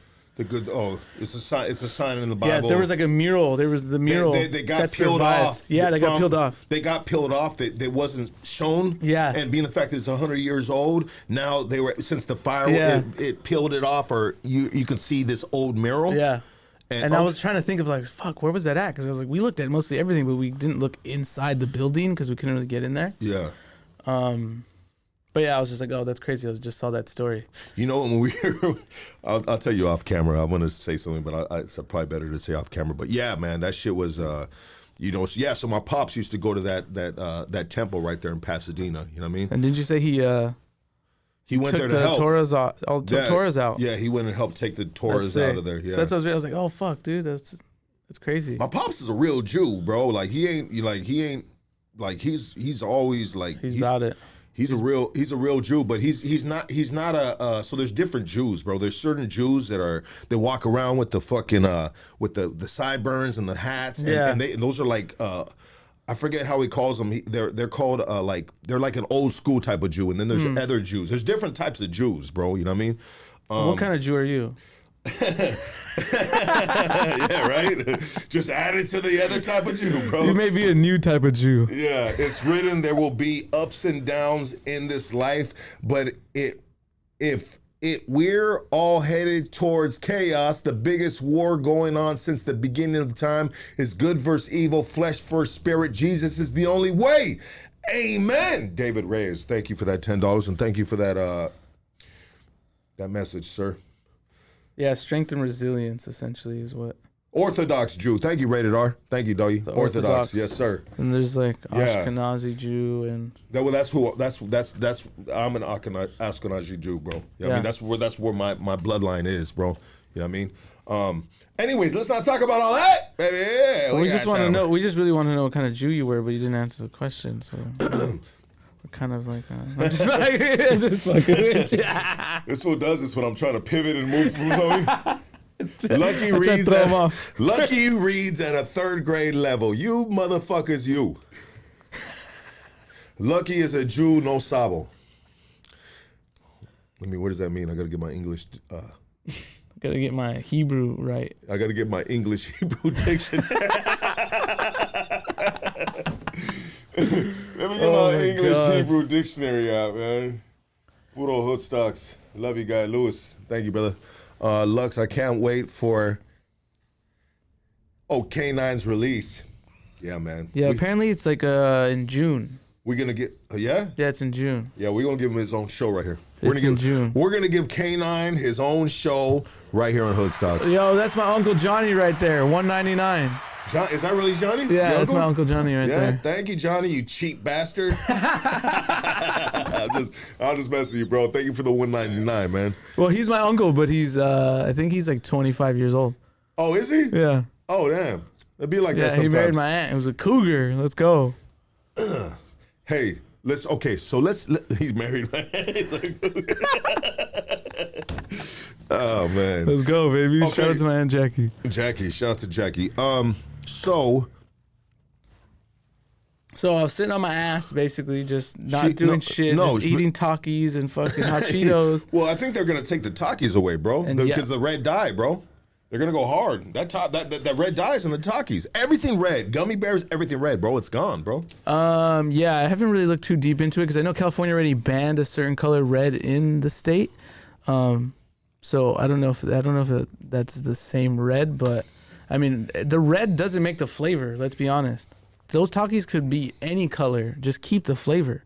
Yeah, for sure. Yeah, the red isn't like obviously. I think they make it red because they're like it's gonna be hot. Yeah, exactly. It can't be black that you're gonna think it's hot. It's a marketing thing. Bubbles actually don't do anything. It just shows you that like it makes you think that it's actually doing something, but bubbles don't do anything. Yeah, they add it.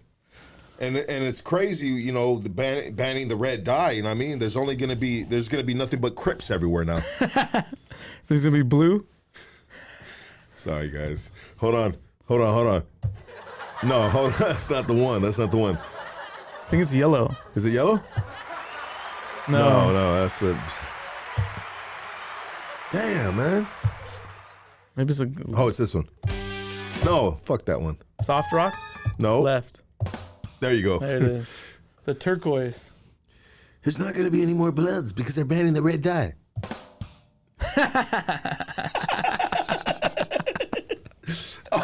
I'll be here all night, son. Damn, dude. Okay, so Bev wants to get married. You're planning out the wedding. Yeah, so initially, I wanted to just propose and then we get married like within a year. So essentially, we kind of surpassed that time. But yeah, she honestly kind of got pressed by my grandpa. In a sense, how? Because I think we went over Father's Day. And my grandpa was like, "When's the wedding?" Blah blah blah, telling her, and she's like, "I don't know." Blah blah blah. And he's like, "Well, you gotta pick blah blah blah." He was pressing her like, "You gotta choose a date. You gotta choose a date. It's gotta be before the end of the year." Blah blah blah. And then the next morning she woke up. Oh. And then she was like, "I'm ready to pick the date."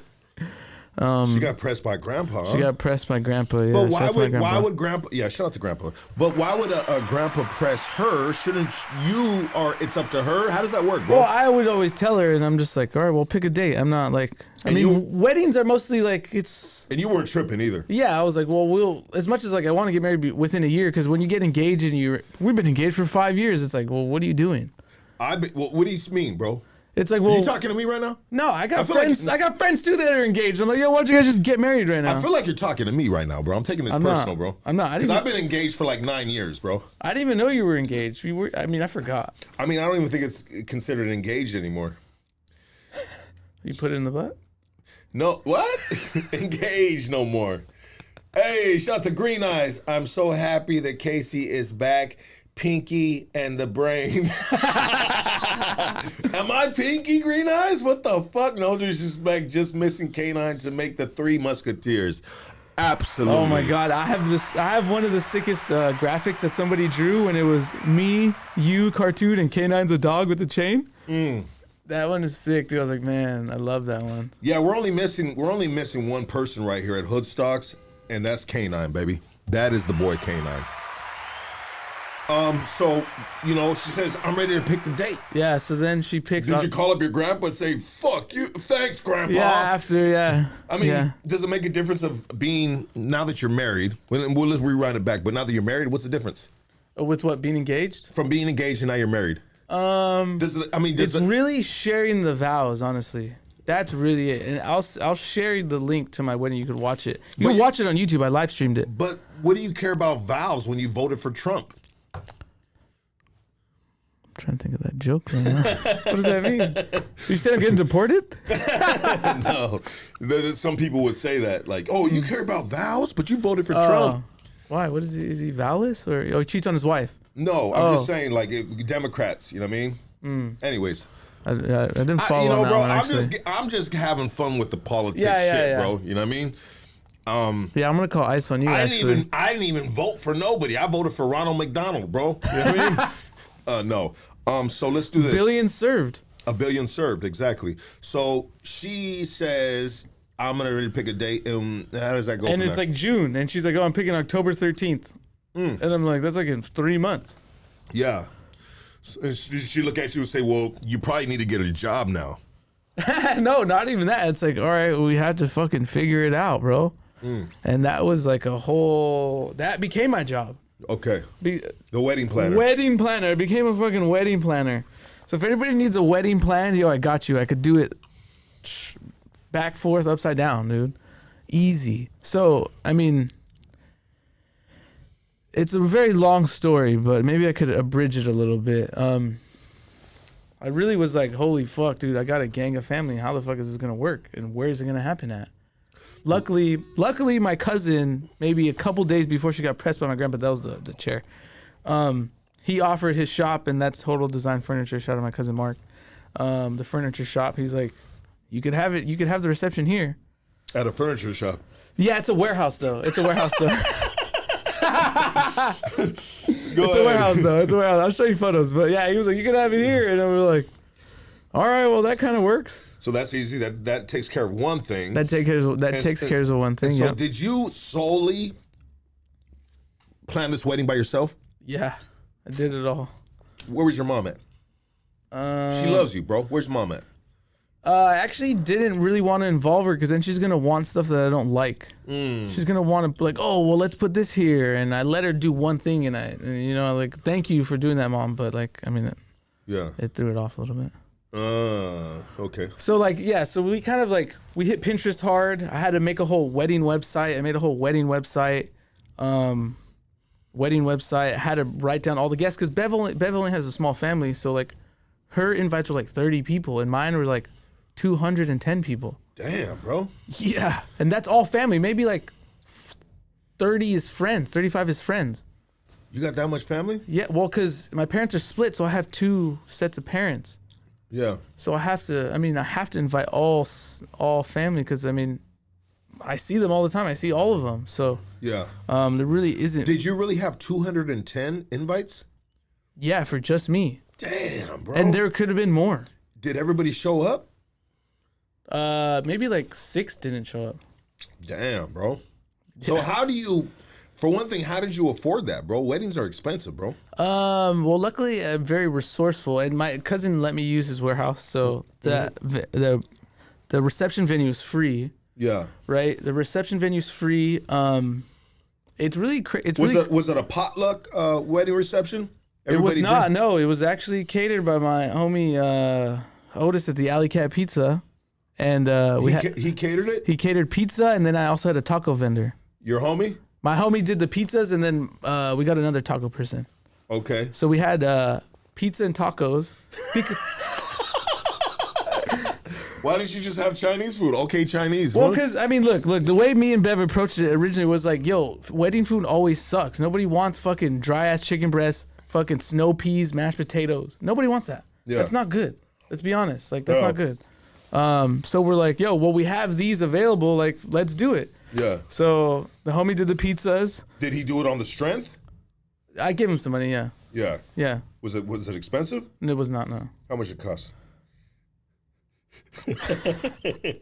See, I can't because he's gonna charge all my friends, dude, for their weddings. Oh, okay. It was like upwards of $1,000 though. Okay. Yeah. That's cheap. Yeah. So, and the taco dude, my mom paid for it. She paid for the taco dude. Yeah. And he was like $1,000 something too. Mm-hmm. But since we had the venue for free and it was like mostly a blank slate, what does a blank slate mean? So essentially, we moved all the furniture. Well, we had to move all the furniture out of the warehouse, at least in the display room area, right? Did he make you move it yourself? No. Well, we moved it. He has workers and stuff, so we all moved it. Yeah. It was easy. That only took maybe 4 hours. Oh, that's not bad. But it's pretty big. It was pretty long. It's pretty deep. Because that warehouse is huge. So we really had to focus on. Remember, when you have a blank slate, you really have to figure out what you're gonna put in there. You have to do it from scratch. I just hate that you keep on calling it a blank slate. Just say you got to figure out how to turn a wedding reception into a warehouse, or how you have to turn a warehouse that's empty into a wedding reception. Yeah, it's like, you really have to really think about the design and really figure out plans of where tables are gonna go. So what kind of who is in charge of figuring this out? Me. And who was helping you? No one. What the fuck? All right, so what do you do? What's going through your head? Going through my head is like, damn, this is a lot of work, but I could do it. I mean, was this design, this decoration sponsored by OfferUp or anything? No, we didn't. So I know you do a lot of OfferUp stuff. Well, I could tell you the ice chests. Yeah. The ice chests was Mexico style. You get old refrigerators that people are giving away for free. You put them on their back and fill it with ice. Is that what you did? Yeah. Okay. So I picked up a couple of free refrigerators, like the 2-door, or one door at the bottom, one door on the top. Yeah. Yeah, so you pick those up for free on OfferUp. You just clean it out. And then, when the day comes, you put it on his back and you put ice in it. It's a giant ice chest. It's very resourceful. Motherfuckers had salamella. What is that shit called? Salmonella? Yes. Salmonella. Motherfuckers had salmonella after your wedding. No, I cleaned it great, bro. Okay. I cleaned it great. That's probably the only thing besides. Man, did you see the pictures on my Instagram of the wedding? No, I didn't. But I want you to describe what you did and what was your process. Jesus Christ, it's a long process. So essentially, all right, I had to get all of my guests dialed in. So I had to write down for hours, all my family, get all their phone numbers, get all this and input it all in an Excel sheet. Boom, boom, boom, boom, boom. Excel sheet, all of Bev's family, lock it all in. Made the wedding website, right? So we had photos from our engagement, made the wedding website, made a little video with the pictures, put all the date and all the information, right? We then planned to get married in the front yard. So I was like, cool. Our front yard only fits 40 people, so it could only be close family, but I could live stream it and people at home could watch it and then go to the reception. Oh, so is that what you did? Yeah. So you had the actual wedding where? In my front yard of my house. At the front yard of your house? Yeah, it's pretty sick. So like our house is like on a hill. Wait, the front yard of your house? Yeah, where I live, or my apartment. Yeah. Okay. It goes down. So the house is like this, and it goes down, and then there's a front yard here, and then you see all Los Angeles, the whole skyline. And so, how do your neighbors feel about that? Were They they were cool with invited? it. Yeah, they were cool with it. Yeah, Did you my invite 'em? landlords. Yeah, they were invited. Okay. Yeah, they came. But my neighbors didn't come to the reception, but they all watched the ceremony. Yeah. Only like a couple of my neighbors came to the reception. But anyway, so we figured out that. So I planned a live stream on my YouTube account. Got that all dialed in, and then I texted everybody to save the date and the wedding link, so they have to RSVP. So Yeah. I hand texted everybody in my family, like, hey, we're getting married, like, blah, blah, here's the link. Boom. So it got all the RSVPs. It went to the. That went to the wedding website, yeah. That Okay. would go to the reception. Everybody who was invited. So I had to go down the list of like 200 and something people. With all the phone numbers and Yeah, and text them? text everybody. That's a bitch. Yeah, well, I did it on my computer. You could just copy the like the iMessage on the computer and Copy just and paste, yeah. yeah, essentially. So I did that. We got everybody dialed in, and then we're working on design, and we figured out, figured out design in the warehouse, what it's gonna be, and she wanted like draping and stuff, white draping. Yeah. Didn't know how I was gonna do that, but we kind of figured it out through different Pinterest boards that we made, right? Yeah. So it could be very elegant, and we did that. We got the design down, and then I had to basically do every single little thing, bro. Had to get the table vendor, right? We got the table vendor, how many tables for how many people. I designed a menu and got those made in China. Menu for what? A menu with the food. It's just pizza and tacos. Yeah, I know, but I named the pizzas that are available, so I named them all and the ingredients and the tacos and all the stuff. And then on the back, I had what drinks we were gonna have and the name of the drinks and all that stuff. So that was on the table, and then we decided, like, when you sit down, there's a placard with your name. Mm-hmm. Instead of that, we bought a whole bunch of like those restaurant napkins. Yeah. Those ones that kind of like fold and they're white and you pull it out. Yeah. So I had to get everybody's names and cut them out on my Cricut machine and heat press every single napkin with everybody's name on it. So everybody's name on the table had the plate, the menu, and then the napkin with their name. Yeah. To indicate where they're sitting, right? Yeah. Had to do that. I mean, man, I could go on and on.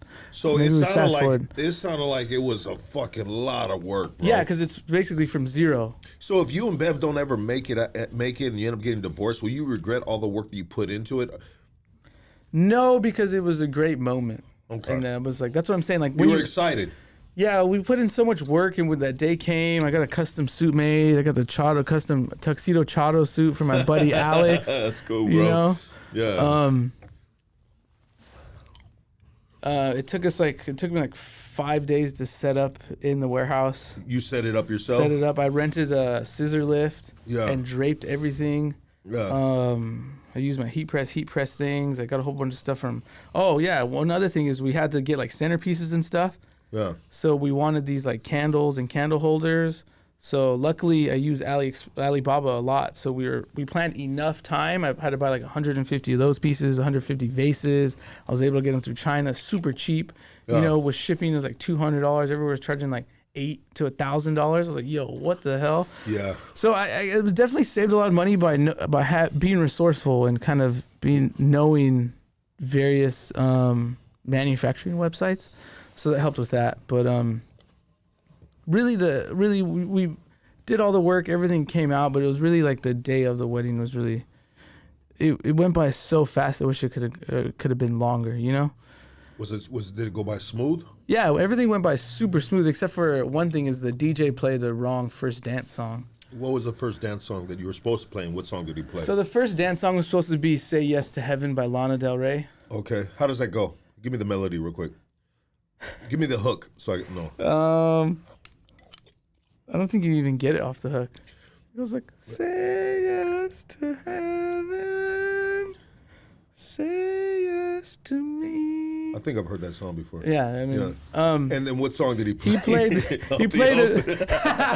He played the song called "Margaret" by Lana Del Rey, which was gonna be like a dollar dance song, and he mixed them up. So when like literally me and Bev got down and he played the song, we were like, oh, what the fuck? Yeah. And we were practicing our dance for months. Like, And now he's got the wrong song playing. Did you yell at him?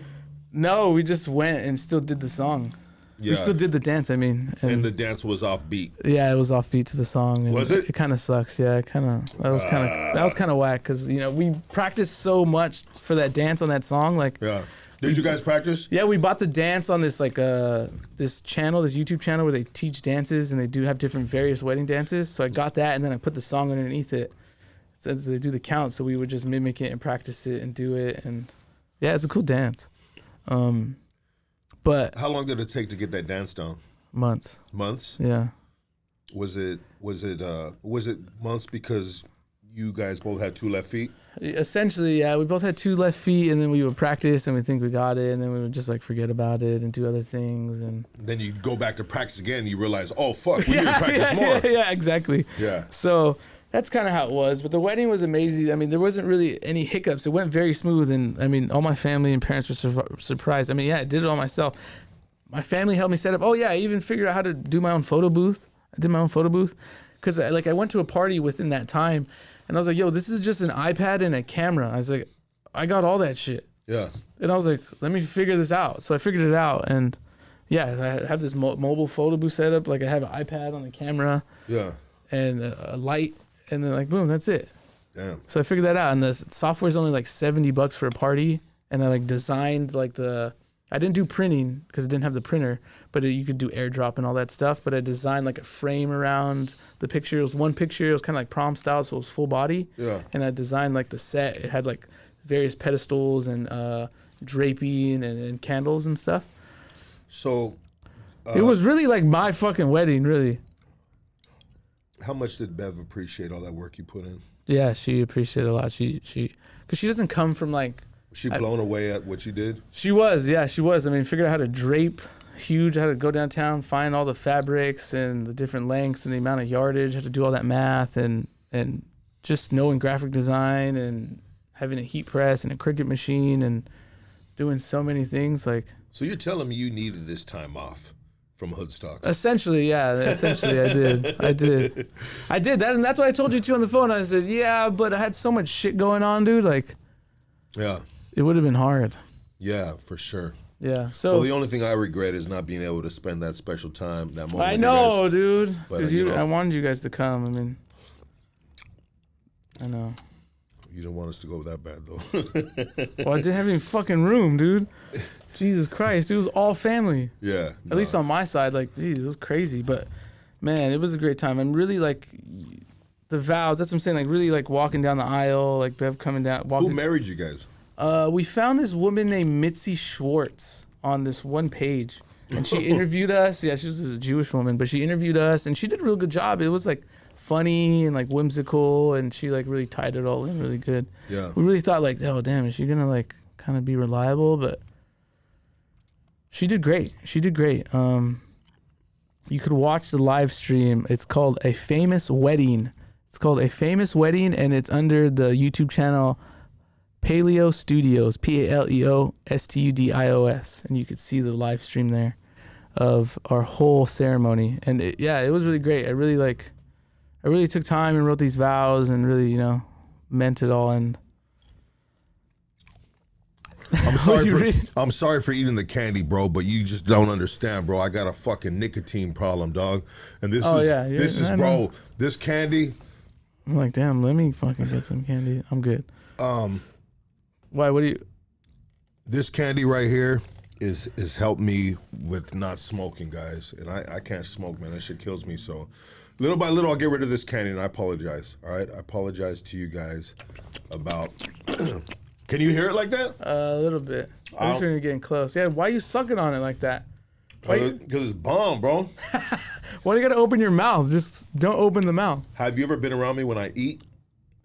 I'm a loud eater, bro. Well, the other times I've been around you to eat, you just get up and leave. Dude, I'm fucking... Yeah, all right. I won't pay attention, but I do apologize because you guys can probably hear it, man. I did not get a prenup. Why no? I did not get a prenup. So I own half of Bev's business. She owns half of my business. Like that? Yeah. Yeah, half and half. I really would only get married once, honestly. Like, I'm so in love with my wife, and she's like a way better person than me. Well, I know everybody says that, but like, really, like. You're on your honeymoon stage, bro. That's probably gonna. It's not gonna last long. Let me just let you know. Fuck you, Lucky. I'm that guy, bro.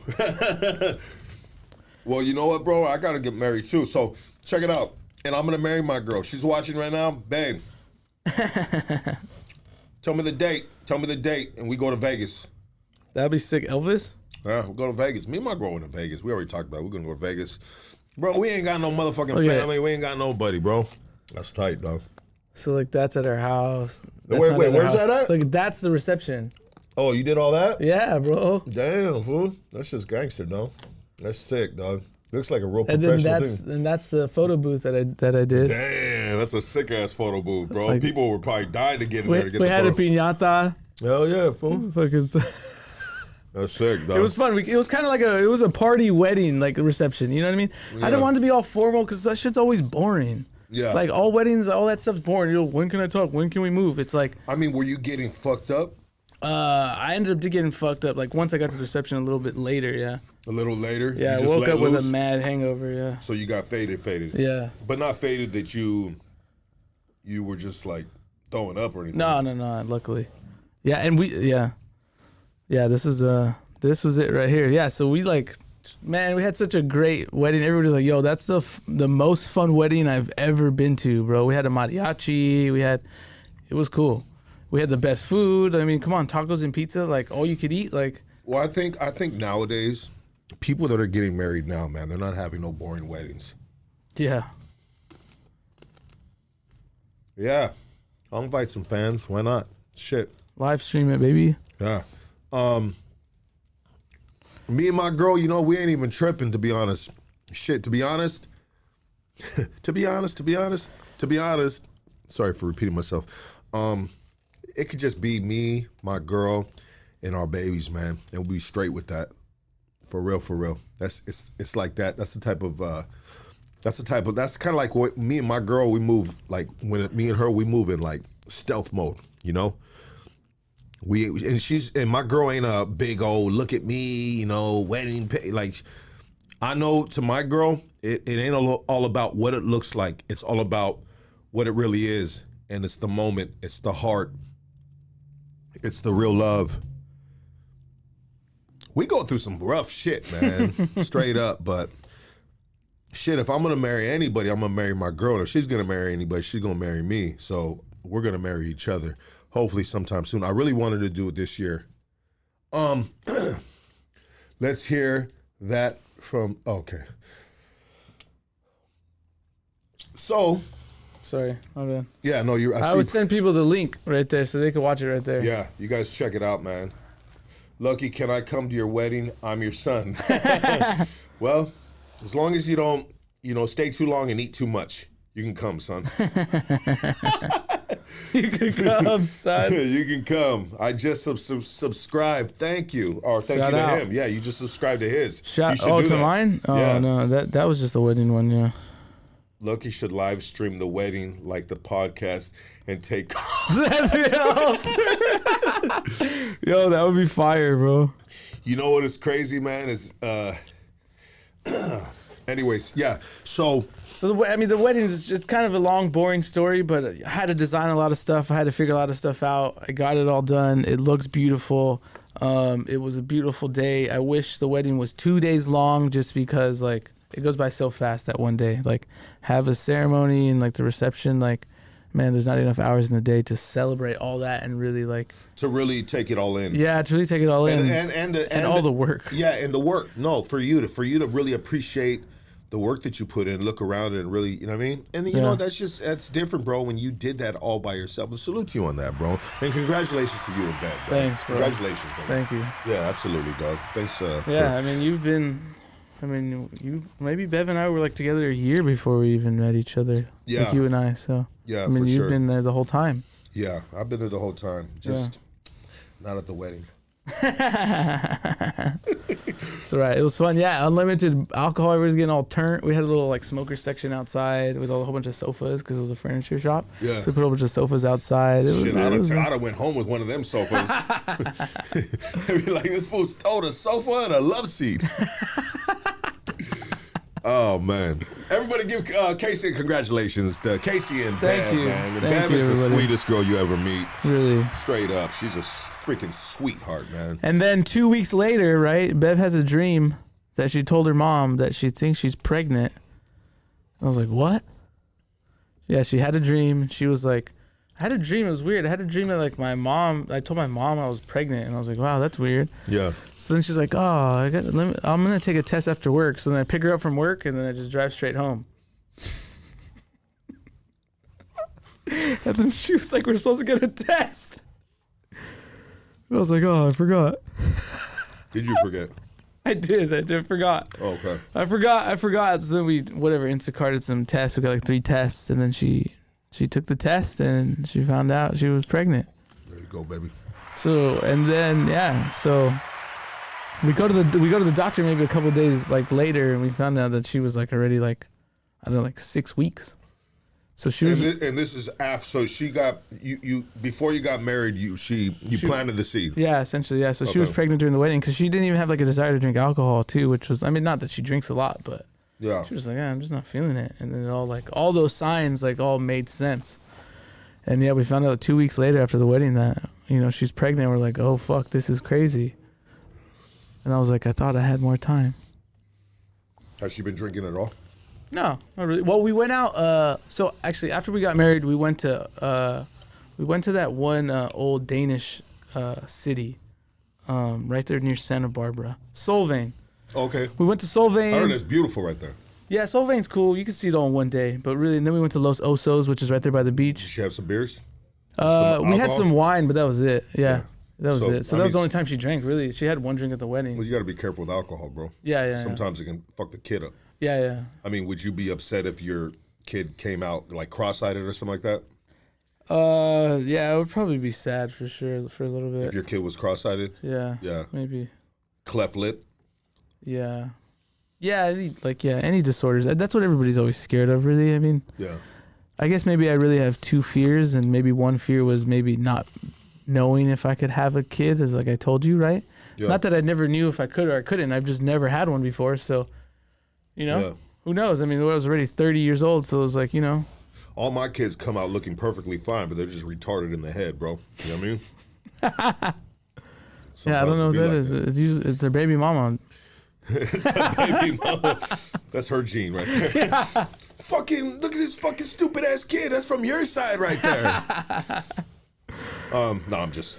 But yeah, I mean, having a healthy kid is definitely, 100%, bro. I'm definitely what a giant scare. I mean, fast forward, we went to the doctor, 2 days ago or yesterday, and everything's good. But yeah, your kid's gonna be great, bro. You're gonna be good. Both of you guys are healthy. Both of you guys are great. Both of you are young, bro. Like your baby is gonna be a freaking, perfect dog. I like to, you know what I mean? I'm bullshit in there, bro. I know. What if your kid had a cleft lip? You know what I mean? Like, nobody likes that, bro. But you can fix a cleft lip. You know what I mean? Yeah, I don't really even know what that is. And with technology, too, and AI, like, Trump is going to build these AI fucking crazy facilities, bro. You know what I mean? So if your kid comes out cross-eyed, bro, they can put 2 jumper cables on the ears, bro. You know what I mean? And pop! You know what I mean? You got straight eyes, bro. You know what I mean? Technology is coming, bro. Yeah, I know. I saw that $500 billion deal. Apparently, that Elon's saying they don't have the money for. Bro, on X. But Saudi Arabia is funding that shit. Was it? Or Saudi Arabia was investing something different. Oh yeah. Yeah, okay. Saudi Arabia investment was different. I don't know exactly what that was, but the I believe it's called Stargate or something. Okay. The one with OpenAI and the other 2 other tech companies. Bro, these fucking facilities, bro, are gonna generate. Fucking, dude, they're like. You know how much power they need? They need like a mini nuclear whatever reactor. Then we build to that. power those. Yeah, no, they really do. Yeah, then we build that, bro. And they're saying that this is gonna be able to fast forward society into being able to cure cancers and stuff like that. Identify all that stuff. Yeah. But you know what they were saying? Bro, I was watching something. I hate it sometimes, man, that I don't retain this information. And I should write it down, but there's something that they're using already that's already cured stage 4 cancer in other countries. Joe Rogan has talked about Oh, it. you're talking about the medicine, or are you talking about AI? Some type of medicine, bro. Oh, it wasn't like, fuck, I know which one they're talking about, but it's like something on the lines of like ivermectin and some other one. I forgot I know which one you're talking about. Yeah, the one Mel Gibson also talked about too, where he said his friends have gotten cured from taking those medicines, but one of them is is it a peptide? I don't know. But I saw those, yeah. And I'd like to clarify too, man. You know what I mean? Kids, man, sometimes I got a bad sense of humor with stuff that I say, you know what I mean? And, we clown right here and we have fun, you know what I mean? Man, if your kid's got a cleft lip, if your kid's got whatever, shit, that don't make the kid, bro. And, of course, that would make a parent sad, but that's still your baby and you love your baby, And these are things that can get, that's what, yeah. With that's cosmetically nowadays, they can fix everything, bro, Yeah, but definitely. That's not something you definitely. At least, I mean, cosmetic stuff could get fixed. Yeah, but maybe internal stuff is definitely a hard one to deal with, right? What if the baby, since Bev she's black, right? And Jewish. Yeah. You're Mexican. And you're Chicano. Asian. And Asian, right? But what if the kid came out like really black? Would you be tripping? You talking about? Like if the baby came out like really black. Yeah. Would you be tripping? No, I wouldn't be tripping. No? You'd just be like, damn, her genes are heavy. Yeah. Shit, her jeans are so heavy, they sagging right now. Darkness. Hey, Mario Jr., clean it up, fool. I ain't cleaning shit up, bro. So those drugs were, it was ivermectin and fenbendazole. Yes. Yes. Yeah, those two. Bro, they're saying that's the curing the stage 4 cancer. How did you look that up? I looked it up. Well, because I remember I listened to it. I watched it. I just Googled it. Can you screenshot it and then send it to me? Because I wanna be able to memorize that shit. When is K9 getting out? K9's getting out in a few months, doggy dogs. I believe it's June. Here, I'll send it to you right there. Boom. Yeah. That's what he was saying. And I mean, I saw a lot about this before Mel Gibson went on X too. And you know what? Thank you, Green Eyes. Hey, Green Eyes, too. Send me the text again. Green Eyes, text me again of the person that you referred to me to have on the podcast. And also, too, guys, you've seen the post that I put up. What we're going to be doing is we're going to have everybody and their mama. We're going to open up the gates. Not everybody and their mama, but we're going to have people come and just share just a rough patch in life, right? Just different, all walks of life. You know what I mean? And there's a lot of people that have been through some crazy shit in their life, and you see them and you wouldn't even notice it. You know what I mean? And those are the people that we want to have a Hood Stocks. We're going to shorten the podcast up. The only time we're going to have in-depth conversations is obviously if the boy Case is sitting across from me. Obviously, if it's somebody that's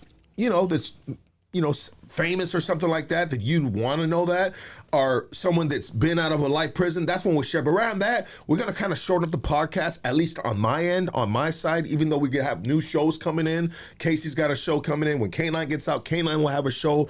But anyways, we need you guys to rock with us big time, dog. Best chat in the world. Shout out to Hood Stocks #1. Telly, I see you, baby. And so... Remember me, myself, and Irene? Yeah.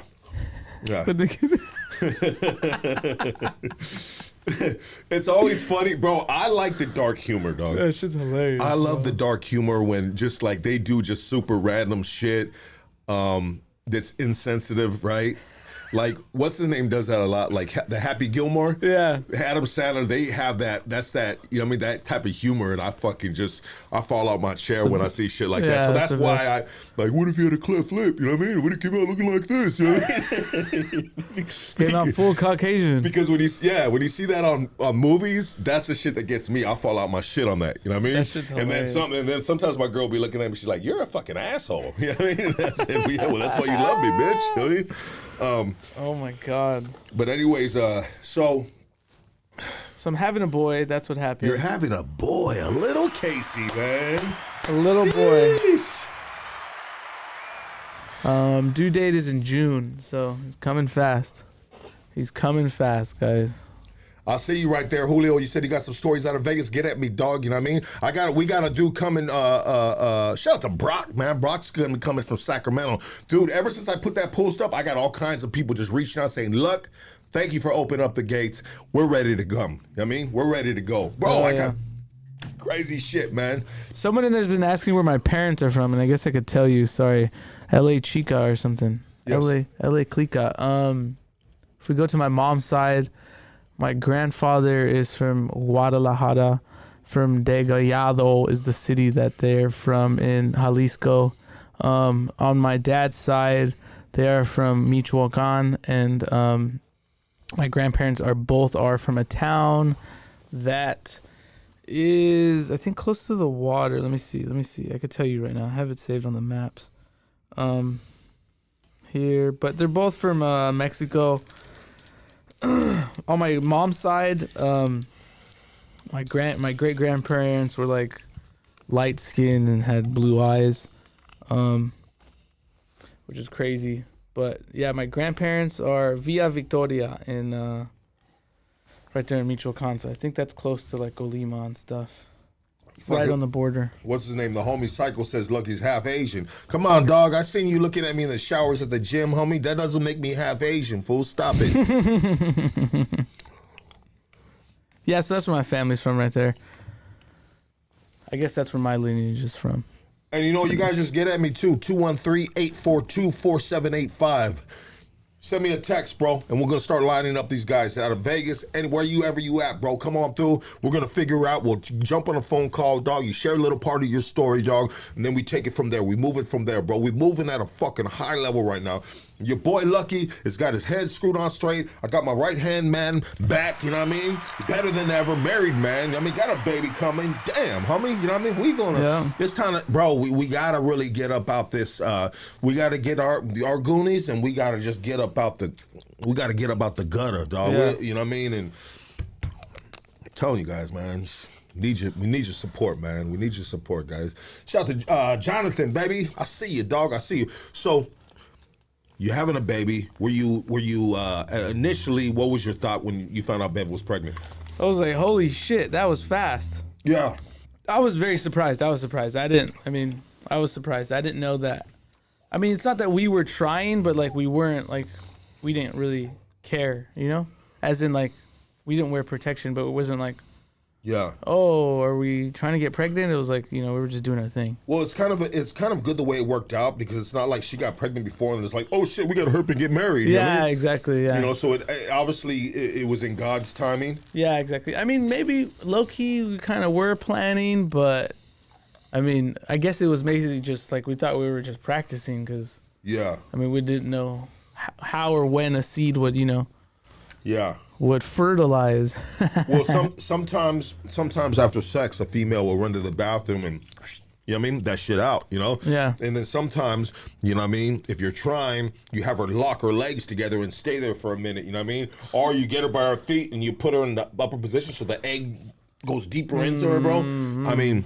Those are the ways that you've done, huh? No. Oh, what about squeeze and snap? Squeeze and snap. What the fuck is that, bro? The fucking squeeze and snap. What kind of technique is that, bro? I've never heard of that technique before. You never heard of that? No, the squeeze and snap technique. Oh, fuck. Tell me about it, sir. I don't know nothing about that. But Lucky is tweaking for a vape hit. Fuck yeah, I am, dog. You know what, bro? I'm telling you this right now, guys. The vape, getting rid of the vape, bro, is a big monkey off my back. Oh, dude, dog. you gotta hit this. Hit that. It's just like the menthol. Hit it through your nose. You hit it through your nose. Put a condom on this shit. No. Oh yeah, it's just like a regular. Yeah, it's like Vicks. Yeah. But I've been hitting this, so this probably gives you almost that feeling. It's like a cough weird. drop feeling. I felt like we just had an unprotected sex, bro. Yeah, I usually put this in my butt. What? Booty smell like menthol. Yeah, the menthol little hit right there. That helps you, you know, kind Hey, of get up. So check it out. Okay, the baby, you have a baby. Yeah, Bam, yeah. you just went on a honeymoon. Yeah, so yeah, we can talk about this. Yeah, Let's talk we about just the went on honeymoon. So the honeymoon was planned. So the honeymoon theme we did is we put all the locations that we had in a hat, and the last one we pulled out was a place we were gonna go. Oh, you did it like that? Yeah, we did it like that. Wait, say it again. So we chose about we chose maybe like 5 or 6. So I could tell you, one was England, one was Mexico, like tropical area, one was Hawaii, one was New York, and the other one was I'm losing off the top of my head right now. The other one was somewhere in South America. I don't even remember. Maybe it was like Argentina, right? So we put all those 5 in a hat, and then the last one we pulled out was the place we were going, and the last one was Hawaii. Damn, that was kind of convenient, huh? Yeah, it was kind of, it worked out. Because- Luckily, it worked out, yeah. Because England would have been some shit. Yeah, when we did all this, we didn't even know she was pregnant at the time. What do you mean? Oh, when you did it. Yeah. Yeah, so we didn't even know she was pregnant. So it actually did work out because it was like domestic, essentially. And it wasn't, thankfully, like nowhere tropical because sometimes you got to be aware of like the, you know. Wait, you didn't know she was pregnant? Oh, when you picked the shit. Yeah, when we picked it, because Okay, we picked it after the wedding. We didn't know like till 2 weeks later that she was pregnant. Got you. And so then we fast forward to last week or 2 weeks ago, where you actually boarded the plane to go. How was the plane ride to Hawaii? The plane ride was amazing. The plane was left at 7 a.m. from LAX. I parked my car in the parking lot structure. It's a funny story, but I parked in the parking structure. We got in there. Hawaiian Airlines is amazing. I didn't even know they had Starlink on the plane. So they had free Starlink, so you could just access the internet and do whatever the hell you want. You could text. You could. Is it something that you want to do on an airplane? Because I feel like this. And you can call me sensitive. You can call me weak. You can call me whatever you want to call me, dog. Yeah. I feel like this. When I'm on an airplane, or when I get on an airplane, I haven't yet, but when I do, I don't want no text message. I don't want nothing. I don't want to hear nothing bad because I'm concentrating on what's in front of me, and it's me and fucking in the sky and a little ass thing with some wings. You know what I mean? I don't want to get a bad text. Be like, oh fuck. You know what I mean? Essentially you could text, and that kind of sucks. It kind of ruins that. But right? Do you feel what I'm saying? Yeah, I get what you're So saying. that's kind of a universal thing in a sense. Like turn your phone off and just enjoy whatever is in front of you. Yeah, exactly. Yeah. Okay, So cool. now you don't have to. So I'm not, but I'm not the only one that feels like that. Yeah, I didn't know it till the end of the flight. I was like, what the fuck? Yeah, I could have been fucking. Yeah, Lucky could have been texting me. What are you doing? Hey, let me call you right now. Bro, you miss my texts, bro. You miss my phone calls, bro. Of course, always. Yeah, hell yeah. They were besties, bro. But I still didn't get invited to the wedding. So the plane ride was pretty chill. They gave us a breakfast sandwich. Hawaiian Airlines, they hook you up pretty nice at Hawaiian Airlines. So you get they gave you like a free cocktail too, a drink.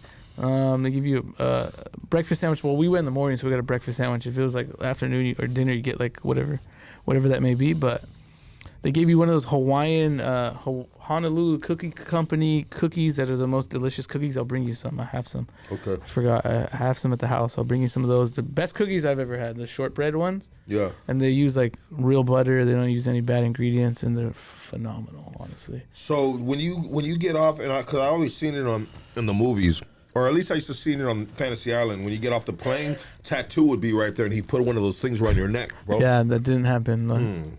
I think. The plane, boss, the plane. Yeah, I think you ever that's. see that? Yeah, I think that's like maybe like private jets or maybe even like higher airlines. So Or maybe first class, maybe. So you get off and you get like cattle. You're getting pushed through the fucking shit to get where you're going. Is it busy? It wasn't it wasn't busy at all. What's cool is that they have little like UTV cars that they transport people in, and they have like sick Hawaiian like tattoo designs on them. That was cool, but it was pretty much empty. Yeah, there wasn't really much people. It was empty. Our rental car was right there waiting for us, so we just hopped in it, and I went to the South Central of Hawaii. That's where I first went. South Central Hawaii. Yep. What do you mean? Are you making a joke, or is it actually the South Central area of the Hawaii? It's both. It's the hood. I went to the hood. Why'd you go to the hood? Because I needed to stop at a Costco. And how? Well, and there was tweakers everywhere. In Hawaii? Yeah, and that's in that area. It's like near Chinatown in Oahu. Are they Hawaiian tweakers? No, they were like white people. fuck, them motherfucking zombies get everywhere. Yeah, they were white people. They got on a raft of white, huh? Yeah, they were smoked out right there. They were crazy. Damn. So we pulled up to the Costco and just, had to get, bottled tequila, water, fucking eggs. Yeah. Just very shit.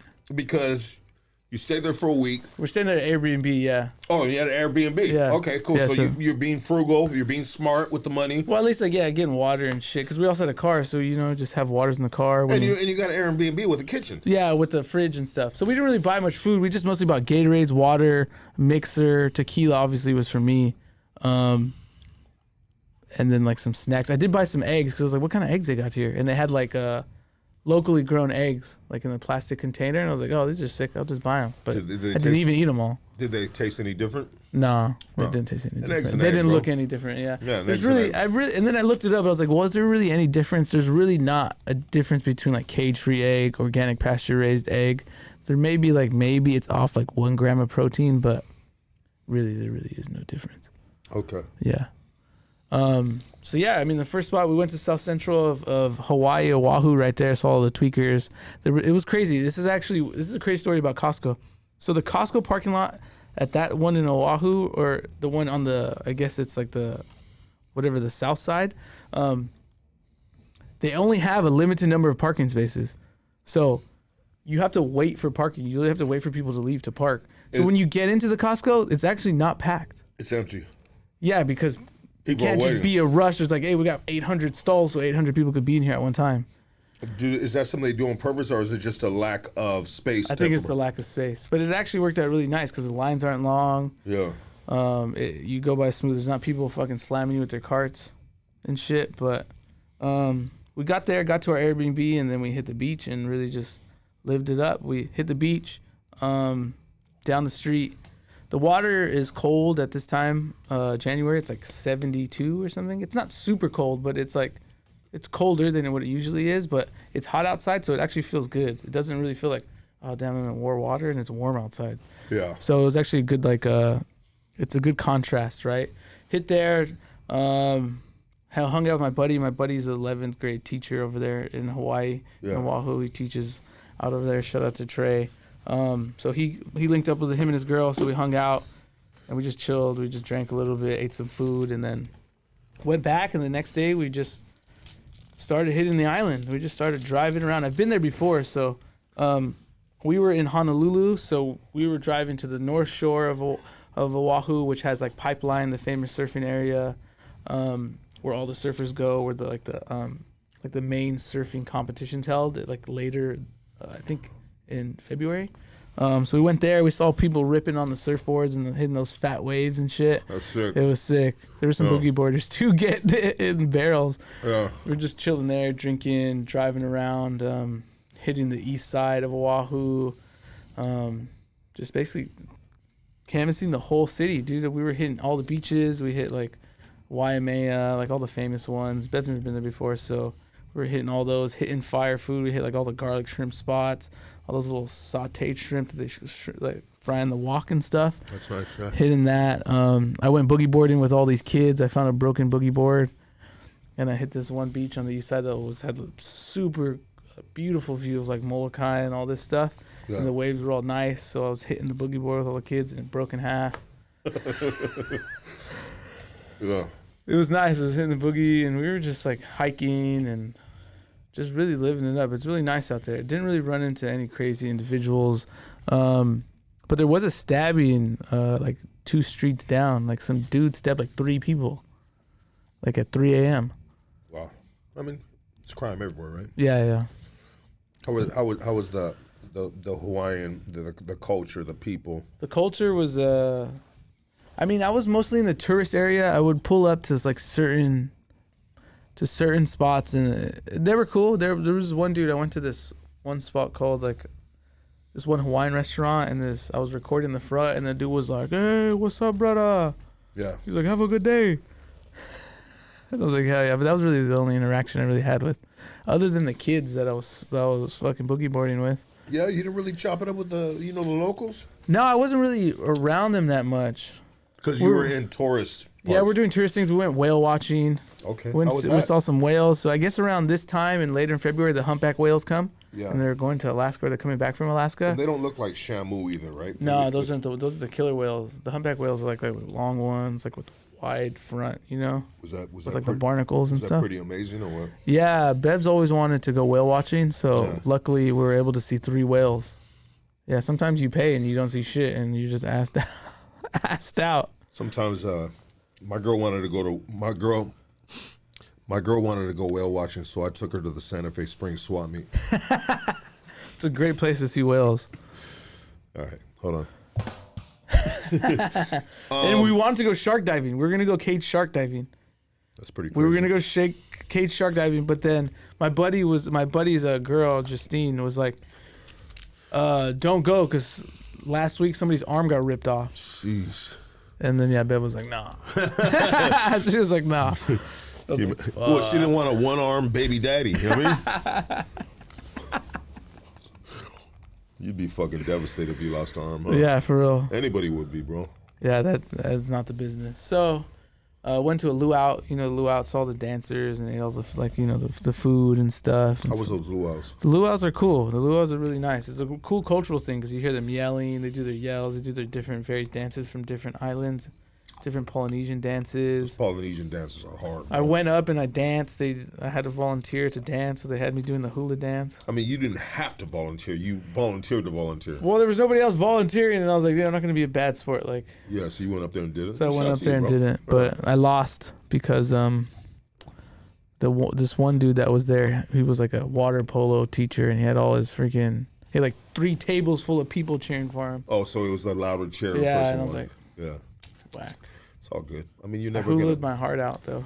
Yeah, well, you know, bro, you went up against a water polo dude. I mean, a frisbee golf guy against a water polo guy. You know what I mean? You know, I'm gonna bet on the water polo guy, bro. Yeah, whatever. He was a lop. He was a lop. I mean, you ever see yourself living in a place like that? You could probably live there for maybe a year or 2 before you're like, I need to get back to the mainland. until you're like, I'm kind of over it. Maybe 1 year. I mean, their sole economy relies on tourists, correct? That I don't know, but it's also military too, because that Pearl Harbor's there at Oahu, so all the military's there too. Yeah, so the military base is there. We saw some fighter jets in the air. That was cool. I mean, and you know what I want to do? I want to do this, man. I want to say this, man. Respect, man, to everyone in Hawaii, the island where the fires were at, man. Oh, Maui. That was in Maui. They Yeah. got done dirty, man. I don't think the Biden administration took care of them, dog. And it doesn't seem like the Trump administration is going to take care of him either. It seems like he was only worried about North Carolina and California. He never mentions Hawaii. He'll probably get into it, bro. I hope he takes care of Hawaii, man. Yeah, because, I mean, it seems like those smart cities, it's those videos that people are posting on social medias look very convincing that for some reason these things start and go through these certain areas so they could do a land grab. But I guess only time will tell. Yeah. Because those are a little... So you were there for 7 days? No, 5 days. How was that? How was that, like, the length of the time you were there? Was it a good time length? It was a good time. I wish I could have had one more day, but yeah. Was it a better Airbnb? Would it? I mean, sometimes it's nice to stay at a hotel where all the amenities are right there, you know, like a swimming pool, a jacuzzi. Yeah. I mean, that place had a swimming pool, but, I mean, I guess swimming pool on the beach is really where it's at in Waikiki. Going to the beach. Yeah. So, I mean, it really depends. If you don't have a car, stay at a hotel. But Hawaii isn't like all inclusive like how Mexico is, where you could just stay there and like everything's there. Yeah. If you go to Oahu, you stay in Waikiki, you're just gonna stay in the tourist area. They have malls and shit, Louis Vuitton stores, blah blah blah, all that shit. But like, if you want to get into real Hawaii, like you got to drive. And so, street vendors, food vendors. I didn't see any. You didn't see any. Yeah, I didn't see any. I went to this one taco spot. I don't know if those people were Mexican or Peruvian. Yeah. But the food was phenomenal there too. I was eating various fried chickens that they have, katsus, porks, spam, musubis. The 7-Elevens are like the Japanese 7-Elevens there, so they literally have breakfast, lunch, and dinner. You could get like a plate, like McDonald's plate, like eggs, sausage and stuff. You could heat up in the microwave. They have burritos, like that they make, or it comes from somewhere. Sandwiches, fairy sandwiches, desserts, all this crazy stuff at the 7-Elevens there. Like good stuff? Yeah. Yeah, like real good stuff. Like they have some of the pizza stuff there, but that's like nothing compared to what they have. They're like fresh food. You got fresh food, huh? Yeah, like fresh sandwiches and all that stuff. It's made somewhere right there Yeah. on the island. It Yeah, gets taken right there. Yeah, or wherever 7-Eleven distro, they package all that stuff. Almost like kind of like not like Starbucks style food, but like a better. What was your the highlight of your Hawaii trip? And the highlight, oh yeah, I went snorkeling and saw turtles. That's I was cool. right next to turtles. How yeah. clear was that water, man? Super clear. Yeah. Yeah, like with your goggles, even if, like you could even open your eyes and you could probably see a little bit. Yeah. You know, like but yeah, with goggles you're just looking there like holy shit. Like, yeah, it's crystal clear. Damn. Yeah, so we're right there by some turtles. We're swimming in this cove. I think the best time. I mean, there was a lot of great moments, but one of the greatest moments was probably boogie boarding for sure. Yeah. Waves ain't no joke right there, huh? Yeah, it was fun though. But I loved. I mean, I used to hit Huntington and go boogie boarding all the time. Yeah. Maybe even some surfing. Right, not to surf, but it was just cool because it was like almost sunset, so like it was nice. The sun was just shining on us, and the background was just so serene. And yeah, I think that was just like an amazing view and amazing time, and just getting it right there with the little local like teenagers and kids right there. We're all just boogie boarding. Cool, right? Yeah, they're all cool. What did Bev like about Hawaii? She probably liked it all, the scenery. She's never been before, so the food. She probably was like whatever. It's like the food isn't like super like oh my god, this is like the craziest. Like if you had like Hawaiian food here, it's like the same over there. Yeah. It's not really much difference other than maybe the portions are a little bit bigger, but Over there? yeah. But it's almost the same prices as here. What is it, like a lot of like raw fish? Yeah, they have poke, right? Yeah, poke, right? Poke, which That's a is big cool. thing in Hawaii, right? Huge thing, yeah. Poke was cool. They have this place called Foodland. It's a market. It's almost like a Whole Foods, Yeah. but like for only like Hawaiian stuff. But it's like really sick. They have a bar in there. They have like a gang of stuff. They have a steak restaurant in there. Nice. They have a coffee bean in there. They have a whole giant poke bar, huge. They got Yeah. a chicken wing vendor. They got a donut vendor. They got a sandwich spot, like all in there. Yeah. Maybe it's almost like the North Gate in Costa Mesa. That giant one. Oh, okay, yeah. Yeah, the North Gate. Yeah. The market you're talking about. Yeah. Yeah, the North Gate's be, I think that's the one that be doing it big. Yeah, they cater, like, they have all those different, like, they have churro stands and, like, Yeah, no, for sure. tortillas and all that stuff. So it was like that. That was, I think she really liked all those snacks. But I'm not really into, like, Asian food that much. Like raw fish. I could eat the raw fish and it's cool. I'm not really into, like ramen. I'm not into, like, noodles. And there's a lot of that there. Yeah, it's a lot of Japanese stuff. I like sushi to an extent. Like, I like all sushis, but, like, I don't really, not like, damn, I want sushi every day. You know, type thing. Or like I don't really like wonton stuff or like, so there's a lot of like huge Asian influence there, right? So some of the food besides the fried stuff like the katsu and the barbecue ribs and all that stuff, like it's a little like heavy Asian. How are the landscape in regards to, like, you know, there's a lot of beautiful women around there, Hawaiian women. Yeah, everywhere. I mean, there's some big ones too. A lot of a lot of sugar daddies out there. Some older dudes, yeah. There's some baller areas right there. Yeah. There was like one of the bandmates of Pearl Jam. We were like right next to his house. There's like a little access to the beach right there. Eddie Vedder, baby. I wish it was Eddie Vedder. I was like, dude, I'm gonna go knock on the door, dude. Eddie Vedder's shit, bro. Yeah. 10. Is he maybe like the last grunge artist alive? Hoodstocks is my favorite YouTube channel by far. Thank you, Telly. I appreciate you, man. Well, you know what, Casey? I'm glad you're back, brother. I'm glad, you know, this is like the Casey fucking 5.0 right here. Like, he got a lot of good things going on for himself right now, for yourself right now, you know, and, you know, your ball of positivity, your energy, your aura, man, is something that Hoodstocks has been missing. And let's get back to work, buddy. You know what I mean? Let's get it, bro. Let's get back to work. Yeah, we got a lot of shit to do, dog. You know what I mean? We're trying to, you know, we got shit to do, dog. Yeah. I'm glad you're back, brother. I appreciate you. This conversation we had, I know we could have went a whole lot more in depth in it, but I think we've covered a lot. Yeah, I don't really think there's not really any crazy stories. Really, I haven't really done anything really wild other than plan an entire wedding, and That's pretty wild right there. it was stressful, but like it was cool that it was over and it was successful, and that was like the greatest thing I could give that to my wife and my kid. So Congratulations, Bev. thank you, Bevy. Congratulations, future nephew. Yeah, dude. Hey, we are out of here. We love you guys. Thank you so much. We will see you guys Saturday morning with Playboy Eddie. Yeah, we'll see you guys Saturday morning with Playboy Eddie. Playboy Eddie, guys, is just man. Playboy Eddie's he's out of another place. He's out of his motherfucking mind. I love the dude, man, but I'm just gonna keep it real with you guys. The dude is out of his mind on another level. You know what I mean? And you guys are going to witness some stuff, conversations that I've been having with him throughout the times that you haven't seen him on here.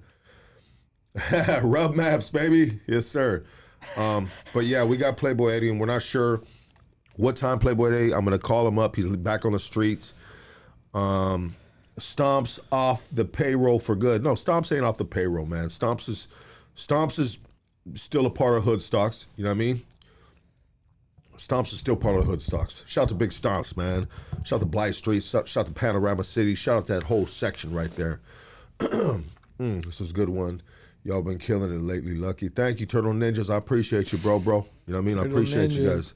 Yeah, for real. But yeah, Stomps is still with us. It's just, I got to place him in, when I place him in, and we were really trying to get back to like solid interviews. You feel me? When it's time to fucking clown the fuck out and do all that other stuff, then yeah, we could bring Stomps through on any type of podcast like that. But you know how Stomps gets down, man. He has a good time, and the boy is lit. But we had to get down to business, man. You know what I mean, with some interviews. And we love you guys. Thank you so much, Green Eyes, everybody, Julio, Valerie Villa. Oh wait, do you want to tell them about me going? Oh yeah, let's share that. So I'll be having a show on Hoodstock's channel. The name is still undecided, I think, right? Yeah. I don't really know the name because it's hard to name it, but I'll be going live, and I'll be it's just going to be me, and I'll just be sharing various things in the news, different media commentary, and just basically just storytelling. And I'll have various guests and various experts as well. I'll be going live, we say 3 or 2 times a week. I know for sure I'm going to go live on Fridays and Monday. Okay. For sure now. Let's lock those 2 days. Yeah, so there's going to be one tomorrow, probably around 5 p.m. 5 p.m. 5 p.m. There's going to be the first one's going to be tomorrow. Casey's first episode is tomorrow at 5 p.m. here on Hoodstock. I want you guys to tap in, man. And he's going to be doing Mondays too. Yep. And it is going to be the same day, the same time. Yes. Every week. So, hey, love you guys, man. We are out of here.